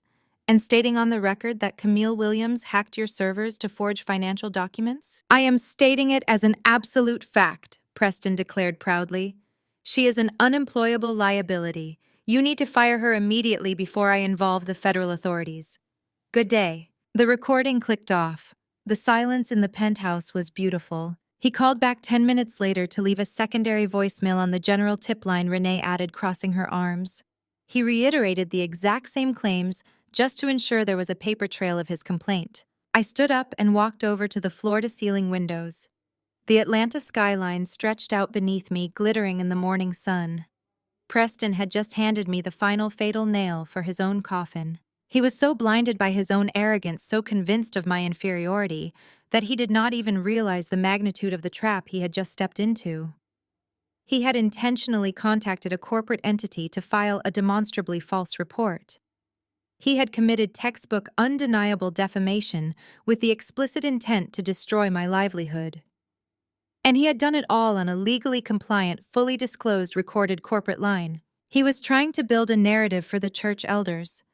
If he could prove he got me fired for hacking, he could claim the embezzlement documents I provided were manufactured by a deranged, vindictive ex-employee. It was his only desperate play to invalidate the evidence before the district attorney seized his ledgers. "Renee," I said, turning back to my desk, my voice carrying absolute authority. "Package that audio file. Send the certified transcript to our external litigation counsel. I want a civil suit for malicious defamation and tortious interference drafted and filed before noon." "Done," Renee said, a fierce, satisfied gleam in her eye. "And Malik," I added, walking over to the digital server interface. "Forward that audio recording directly to the district attorney's office and copy the SEC fraud division. Let them add filing a false corporate report and witness tampering to his rapidly growing list of federal offenses." Preston thought I was nothing without the family name. He thought my quiet compliance was a sign of weakness. He thought he was playing chess against a pawn. He did not realize I owned the entire board, and I had just put him in checkmate. Yo. The grand ballroom of the Biltmore Hotel was a sensory overload of crystal gold leaf and aggressive affluence. A string quartet played softly from a raised balcony, their melodies weaving through the low, sophisticated murmur of Atlanta's most powerful citizens. As I walked down the center aisle, guided by the executive director herself, the atmosphere shifted. Margaret Sinclair did not simply escort me. She presented me. Every eye in the room tracked my progress. The whispers spread like a sudden change in barometric pressure. The midnight blue silk of my custom gown brushed against the thick carpet, announcing a presence that could not be ignored. I was led past rows of standard tables, past the local politicians and the mega-church elite, directly to the very front of the room. The Diamond Vanguard table sat in splendid isolation directly at the foot of the main stage. A massive floral centerpiece of white orchids cascaded across the linen, flanked by a dedicated service staff. I took my seat at the center of the empty table. I was a sovereign in a room full of courtiers. From my vantage point, I had an unobstructed view of my family's table. They were seated 20 yards away in the standard sponsor section. The physical distance perfectly mirrored the vast, insurmountable chasm in our financial realities.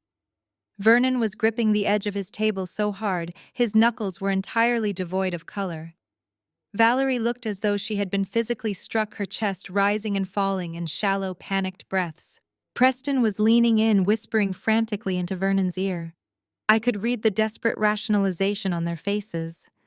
Preston was convinced my wealth was a mirage, a byproduct of the cyber terrorism he had falsely reported to my human resources department. He was telling my father that this was all a stunt, a manic display funded by stolen corporate credit cards. He was assuring them that I would be arrested by the end of the night. That delusion was the only thing keeping them from bolting for the exits. Dinner was served with the quiet, synchronized efficiency of a high-end gala. I ate sparingly, my focus entirely fixed on the stage. As the plates were cleared and the dessert wine was poured, the ambient lighting dimmed. A single brilliant spotlight illuminated the podium. Margaret Sinclair took the stage, offering a brief, elegant welcome before introducing the keynote speaker. She spoke of legacy, community service, and the enduring strength of Atlanta's premier families. Then she introduced my father. Vernon stood up. He adjusted his tuxedo jacket, projecting the booming patriarchal confidence he had utilized to dominate every room he entered for 30 years. He walked up the steps to the stage, taking his place behind the lucite podium. He looked out over the sea of billionaires, politicians, and religious leaders. Then he looked directly down at me. He was terrified, but he was also a creature of absolute habit. He had a script, and he believed Preston's lie. He believed this was his final opportunity to seize the narrative before my imaginary crimes brought shame to his doorstep. "Good evening," Vernon began, his rich baritone resonating through the state-of-the-art sound system. "We gather tonight to celebrate the pillars of our community. We celebrate men like my son-in-law, Preston Hayes, whose real estate firm recently facilitated an incredible $800,000 charitable acquisition for our church. We celebrate the strength of family, the bedrock of our society." A polite round of applause rippled through the ballroom. Preston puffed out his chest, offering a modest, practiced nod to the surrounding tables. But tonight, Vernon continued, dropping his voice into a lower, more intimate register. "Tonight I must speak to you not just as a businessman, but as a father carrying a tremendously heavy cross." The ballroom fell into a profound, captivated silence. The elite of Atlanta thrived on philanthropy, but they absolutely devoured tragedy. Vernon leaned heavily against the podium, gripping the edges tightly. "Our family is currently navigating a season of intense darkness," Vernon said, his voice trembling with manufactured sorrow. "My eldest daughter, Camille, is suffering from a catastrophic mental health crisis. The pressure of her life has fractured her mind.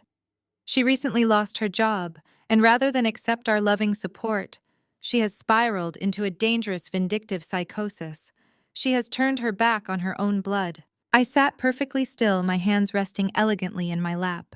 I did not break eye contact with him. "She sits before you tonight," Vernon continued, gesturing vaguely in my direction, wrapped in the tragic illusion of stolen wealth. "She is engaging in a desperate manic display, lashing out at her sister, spreading malicious lies about Preston's immaculate business, and attempting to destroy the very family that raised her. We are heartbroken. We have tried to get her psychiatric help, but she is completely lost to us." A collective murmur of deep paternalistic pity swept through the ballroom. Hundreds of eyes shifted to my solitary figure at the Diamond Vanguard table. I could feel their judgment, their whispered diagnoses. They were looking at me not as a CEO, but as a tragic, unhinged spectacle. I glanced over at my family. Valerie had her face buried in a linen napkin, her shoulders shaking with silent, theatrical sobs. Jasmine was wiping a fake tear from her cheek, leaning her head against Preston's shoulder. Preston was looking directly at me, a vicious, triumphant smirk plastered across his face. He believed he had won. He believed I was finished. "I ask this room of powerful, faithful leaders," Vernon said, his voice swelling to a pastoral crescendo. "I ask you to join me in a moment of absolute vulnerability. Please bow your heads. Pray for my lost, selfish daughter. Pray that God removes the jealousy from her heart. Pray that she finds her way back to reality, back to her sanity, and back to her family before she destroys herself completely." The ballroom obeyed. Across the vast, gilded room, heads bowed in unison. The silence was heavy, oppressive, and thick with pious judgment. 500 of the most influential people in the state were praying for my soul, validating my father's magnificent lie. I did not bow my head. I stood up. The sound of my chair sliding back against the carpet was deafening in the absolute quiet. I stepped out from behind the Diamond Vanguard table. I did not rush. I did not scream. I did not shed a single tear. I moved with the terrifying, inexorable momentum of a rising tide. I walked toward the stage. The soft rustle of my silk gown sounded like a drawn sword in the silent room. A few heads lifted, eyes widening in shock as I bypassed the decorative ferns and reached the side stairs. The security guards flanking the stage stepped forward, their hands raising defensively. I did not even look at them. I simply raised my hand, flashing the platinum sponsor credentials secured to my evening clutch. The guards recognized the highest level of clearance in the building. They immediately stepped back, lowering their hands and allowing me to pass. I walked up the carpeted steps, the sharp click of my heels echoing through the sound system. Vernon's head snapped up. His eyes widened in sheer, unadulterated terror. He realized in that split second that I was not breaking down. I was not hysterical. I was a predator who had finally cornered her prey. Vernon opened his mouth to speak, to call for security to try and maintain the illusion. He never got the chance. I stepped directly into his personal space, invading the narrow gap behind the podium. I reached out and wrapped my hand over his. His fingers were trembling, violently cold and slick with nervous sweat. I pried his hand off the neck of the microphone with effortless, terrifying calm. I pulled the microphone off its stand. Vernon stumbled backward, completely disempowered, stripped of his patriarchal authority in front of the entire city. I turned to face the ballroom. 500 heads snapped up, staring at me in stunned, paralyzed silence. I looked past the politicians and the billionaires. I looked directly into the dark, elevated audiovisual booth at the back of the room. The digital takeover was absolute and merciless. Above us, the three massive LED screens that had been projecting the event's gold-embossed logo suddenly snapped to pitch black. The classical string quartet, confused by the sudden darkness behind the stage, faltered to a screeching, discordant halt. A collective gasp rippled through the grand ballroom, followed instantly by the sharp, authoritative hum of an audio feedback loop asserting dominance over the house speakers. Slide 1 hit the displays with the concussive force of a physical blow. It was a high-resolution, undeniable scan of a commercial eviction notice. The text was magnified to ensure that even the billionaires seated at the furthest tables at the back of the room could read the fine print. Across the top, in stark red lettering, was the name of Preston's supposedly thriving commercial real estate firm. Below it was the order of immediate seizure for non-payment of rent spanning 6 consecutive months. And right at the bottom, bearing the official seal of the holding company taking possession of the property, was the name Aegis Data Security. My company. A low, dangerous murmur began to build in the Diamond Vanguard section. These were men and women who spoke the lethal, unforgiving language of commercial default. They recognized a corporate execution when they saw one. The whispering spread like a shockwave, carrying the realization that the man who had been shaking their hands all evening was a fraud. I raised the microphone to my lips. My voice, when it echoed through the vaulted ceiling of the ballroom, was crystal clear. "You wanted to pray for me, Dad?" I asked, my voice ringing out over the deathly silent crowd. "You wanted 500 of the most powerful people in this state to bow their heads and pray for your lost, selfish daughter. I think we should redirect that spiritual energy to where it is truly needed." Malik tracked my pacing flawlessly. The screens behind me snapped to slide 2.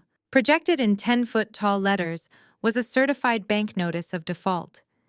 It was a second mortgage heavily borrowed against a residential property. The address displayed was the prestigious, sprawling estate in the northern suburbs that Vernon and Valerie had leveraged their entire social identities upon. The default amount was a staggering 7-figure debt. Stamped across the center of the document, in bold, unforgiving ink, was the word "foreclosed." The seizing entity listed was the Williams Independent Trust, a trust I entirely controlled. "Let us pray for this family's mansion," I continued, my voice echoing relentlessly. "A mansion that my company is officially foreclosing on tomorrow morning at exactly 8 o'clock. A mansion built on lies, funded by debt, and maintained by projecting a false image of wealth while quietly drowning in insolvency." Valerie had completely collapsed into her chair. Her face was buried in her hands. The women she had spent the last 48 hours lying to were physically leaning away from her, pulling their chairs back.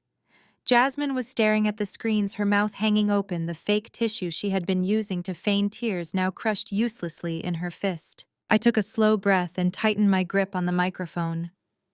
"Let us pray for Preston," I announced, my voice dropping to a dangerous, predatory register. Slide 3 ignited the screens. The display fragmented into a meticulously organized grid of internal bank statements, wire transfers, and offshore routing numbers. The data was irrefutable. It tracked a series of massive withdrawals from the accounts of Preston's real estate firm, bypassing standard vendor payments and funneling directly into a web of private untraceable shell companies. I saw the faces of 3 prominent developers in the second row go entirely slack as they recognized their own project account numbers listed in the withdrawal columns. "Let us pray for Preston," I repeated, ensuring every syllable struck like a hammer against an anvil. A man who has spent the last 2 years running a systematic embezzlement ring right under the noses of the people in this very room. Let us pray for Preston, who stole $200,000 directly from his own father-in-law's retirement fund just to buy Jasmine a car to keep up appearances. A scream pierced the heavy silence of the ballroom. It was Jasmine. She was on her feet, pointing a shaking, manicured finger at her husband. Preston was standing a few feet away, his face drained of all color, looking like a corpse propped up in a tuxedo. "You told me that car was a bonus!" Jasmine shrieked, her carefully cultivated aristocratic poise shattering into jagged pieces. "You said we were liquid. You stole from my father." Preston ignored her. He was staring at the massive screens, his eyes darting frantically across the bank statements. He saw the specific routing numbers linking the stolen church charity funds to his personal accounts. He saw the exact dates, the exact amounts, the irrefutable digital footprint of his corporate treason laid bare for the entire city to witness. The veil was completely destroyed. The men he had been drinking bourbon with 10 minutes ago were now glaring at him with open, murderous hostility. Pandemonium erupted in the ballroom.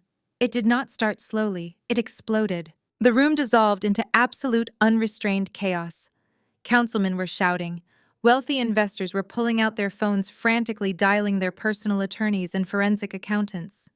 The quiet, dignified atmosphere of the Founders' Gala was replaced by the savage, primal noise of a financial panic. Several men from Preston's table were already moving toward him, their expressions dark and purposeful. Preston realized the execution was complete. He was trapped in a room surrounded by the very billionaires and developers he had been actively defrauding. The color rushed back into his face in a bright, terrified red. He spun on his heel, abandoning his screaming wife, abandoning my paralyzed father, and abandoning the remnants of his shattered dignity. He shoved past a waiter, knocking a tray of crystal champagne flutes to the floor with a resounding crash that splintered over the roar of the crowd. He sprinted toward the heavy brass double doors at the back of the grand ballroom, desperate to escape into the Atlanta night before the reality of his crimes could physically catch up to him. He was running for his life, his breath coming in ragged gasps. But as Preston reached out his trembling hands inches from the brass handles, the massive doors swung open violently from the outside. The heavy brass double doors did not just open, they were thrust apart with the forceful, uncompromising authority of the law. 4 uniformed Atlanta police officers stepped into the grand ballroom, their dark utility uniforms a jarring, violent contrast to the sea of bespoke tuxedos and couture gowns. Leading them was a plainclothes detective holding a thick manila folder. Preston, sprinting blindly toward his only perceived exit, collided directly with the lead officer's chest. The physical impact knocked the breath out of him, sending him stumbling backward onto the plush carpet. He scrambled like a terrified animal, his polished Italian leather shoes slipping uselessly as he tried to regain his footing. He looked left, then right, but the officers had immediately fanned out, completely sealing the exit. "Preston Hayes," the detective stated, his voice calm but carrying effortlessly across the dead silent room. "You are under arrest for multiple counts of felony wire fraud, corporate embezzlement, and grand larceny." No, there is a mistake," Preston stammered, holding his hands up defensively as 2 uniformed officers flanked him. "You do not understand. I am a prominent developer. This is a misunderstanding. My legal team will clear this up in 5 minutes. "Turn around and place your hands behind your back," the officer commanded, grabbing Preston by the shoulder and spinning him around. Preston tried to resist a pathetic, rigid jerk of his shoulders, but the officers moved with practiced efficiency. They forced his arms down. The harsh, metallic ratcheting of steel handcuffs echoed through the cavernous ballroom. It was the sharpest, most defining sound of the entire evening. The heavy steel locked securely around Preston's wrists, permanently binding the golden boy of Atlanta real estate. The entire elite crowd watched in morbid, paralyzed fascination. The billionaires whose accounts Preston had drained stood frozen at their tables, their eyes darting from the handcuffed criminal at the back of the room to the massive digital screens projecting his financial treason at the front. Preston's facade of untouchable aristocratic grace crumbled into pathetic whimpering. He hung his head, his face burning with a humiliating, inescapable shame. Preston. The scream tore through the quiet elegance of the ballroom like shattered glass. Jasmine broke through the crowd of stunned socialites running awkwardly in her cheap heels. Her face was a messy canvas of smeared mascara and sheer panic.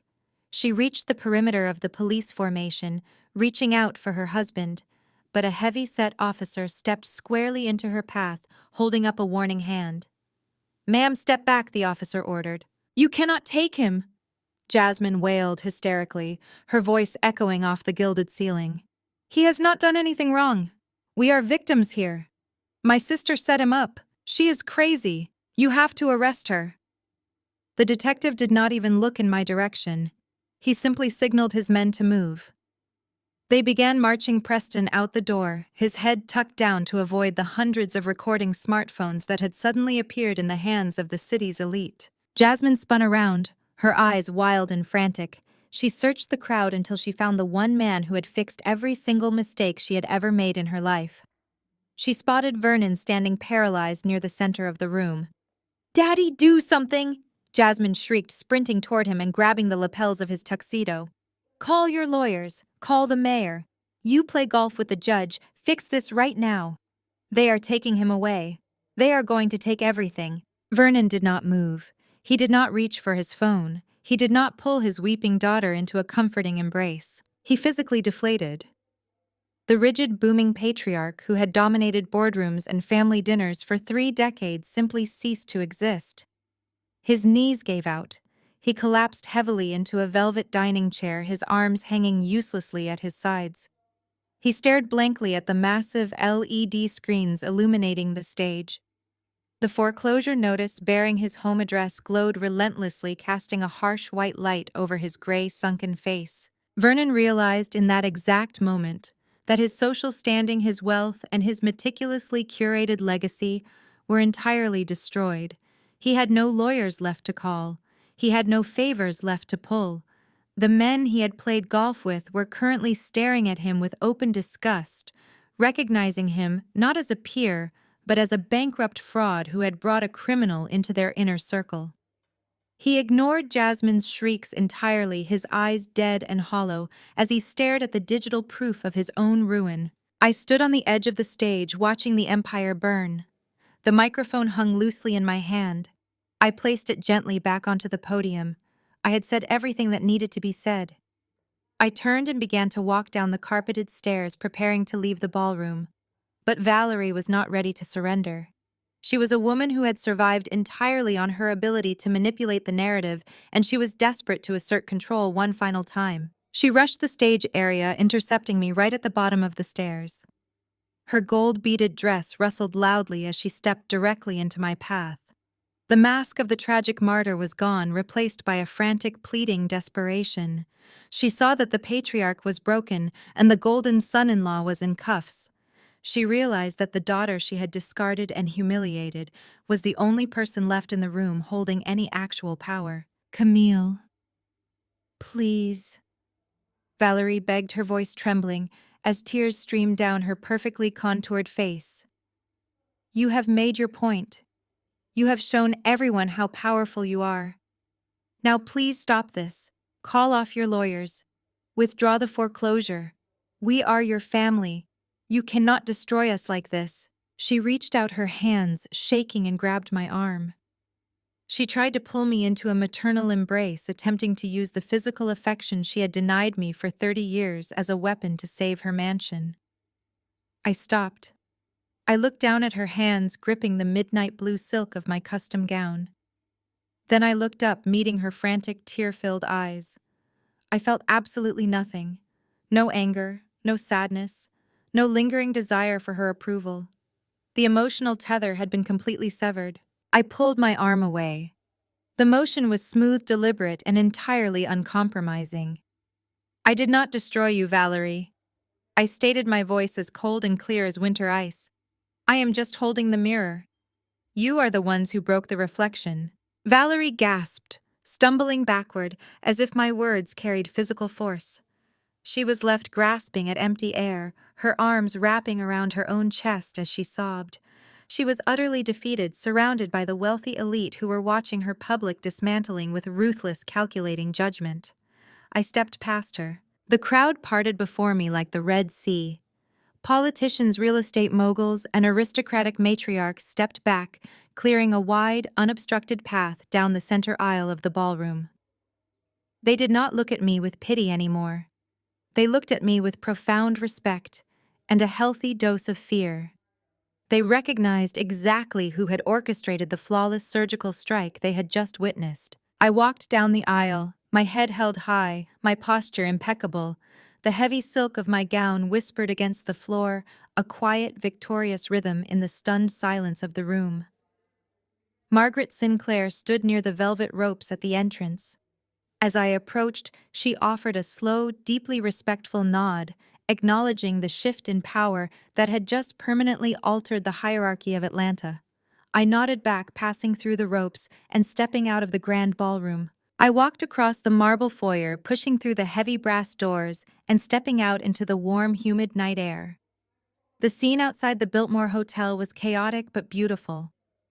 The valet had kept my slate-black Porsche parked directly in front of the portico right where I had asked.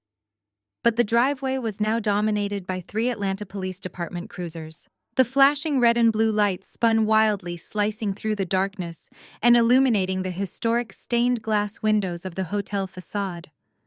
The colors danced across the hood of my car and painted the marble steps in rhythmic flashes of neon. Preston was being pushed into the back of a squad car, his head shoved down by an officer to clear the doorframe. I did not stop to watch him leave. I walked directly to my car. The valet hurried over, opening my door with a wide, awestruck expression. I slid into the driver's seat, the leather wrapping around me like a familiar embrace. I pressed the ignition, the engine roaring to life with a deep, satisfying growl that vibrated through the chassis. I pulled out of the VIP lane, seamlessly merging into the city traffic, leaving the flashing lights, the shattered family, and the ashes of their fake empire far behind me in the rearview mirror. The drive away from the Biltmore Hotel was the most peaceful 20 minutes of my entire life. The rhythmic hum of my Porsche engine replaced the chaotic screams of my family. I did not turn on the radio.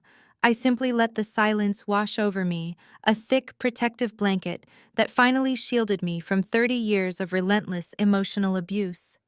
The flashing red and blue lights faded in my rearview mirror, and with them went the last remaining chains binding me to the Williams family name. Exactly 1 week later, the ashes of their fake empire had completely settled. The fallout was absolute, swift, and mercilessly public. Preston was denied bail during his first arraignment hearing. The federal judge took one look at the offshore routing numbers my team had provided, noted the sheer volume of stolen funds, and deemed him an extreme flight risk. He was currently sitting in a holding cell at the Federal Detention Center, trading his custom-tailored Italian suits for a standard-issue orange jumpsuit. His high-priced defense attorneys abandoned him the moment his assets were frozen by the SEC. He was facing decades in federal prison for defrauding investors, wire fraud, and stealing charitable funds. Jasmine's spectacular downfall played out in real time across the internet.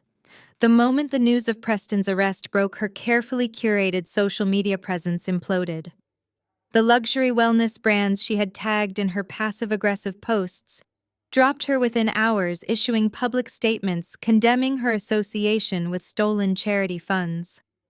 Her personal bank accounts, entirely intertwined with Preston's fraudulent holding companies, were frozen and seized by federal investigators. She was left with absolutely nothing. With the mansion foreclosed and seized by my trust, Jasmine was reduced to sleeping on the velvet sofa of a reluctant sorority sister who was already hinting that she had overstayed her welcome. Her throne of superiority had vanished into thin air. But the most devastating reality check was reserved for Vernon and Valerie. Aegis Data Security executed the foreclosure precisely at 8 o'clock the morning after the gala. Uniformed sheriff's deputies arrived at the sprawling suburban estate to supervise their immediate eviction. They were given exactly 2 hours to pack whatever personal belongings they could fit into Valerie's leased SUV. They were forced to leave the antique furniture, the crystal chandeliers, and the grand piano behind. The country club immediately revoked their membership. The church elders, desperate to distance the congregation from the scandal, excommunicated them and banned them from the premises. Stripped of their wealth, their social standing, and their precious public image, Vernon and Valerie had nowhere to go. They were forced to sign a month-to-month lease on a cramped 2-bedroom apartment in a rundown industrial section of the city. The peeling linoleum floors and buzzing fluorescent lights were a stark daily reminder of the legacy they had destroyed through their own blind greed. On Wednesday morning, I was sitting behind the sprawling mahogany desk in my penthouse office when my intercom buzzed. It was the head of building security, Ms. Williams. The deep voice echoed through the speaker. I apologize for the interruption, but there is an older couple in the main lobby demanding to see you. They claim to be your parents. They are causing quite a scene, insisting that you will want to speak with them. Shall I have them escorted off the premises? I looked up, glancing through the floor-to-ceiling glass walls that offered a panoramic view of the Atlanta skyline. They had actually come. They had swallowed their immense, suffocating pride and crawled to the very company they had once dismissed as a mediocre data entry job. Send them up, I said smoothly, but have 2 security officers escort them to my door and wait outside.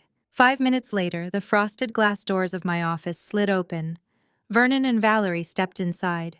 The sight of them was genuinely jarring.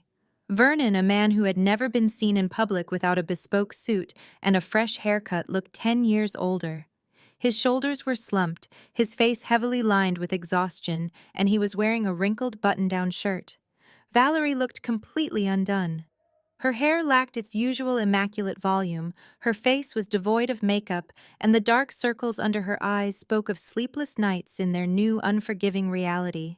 They stood frozen on the edge of the plush carpet, staring in awe at the sheer magnitude of my corporate headquarters.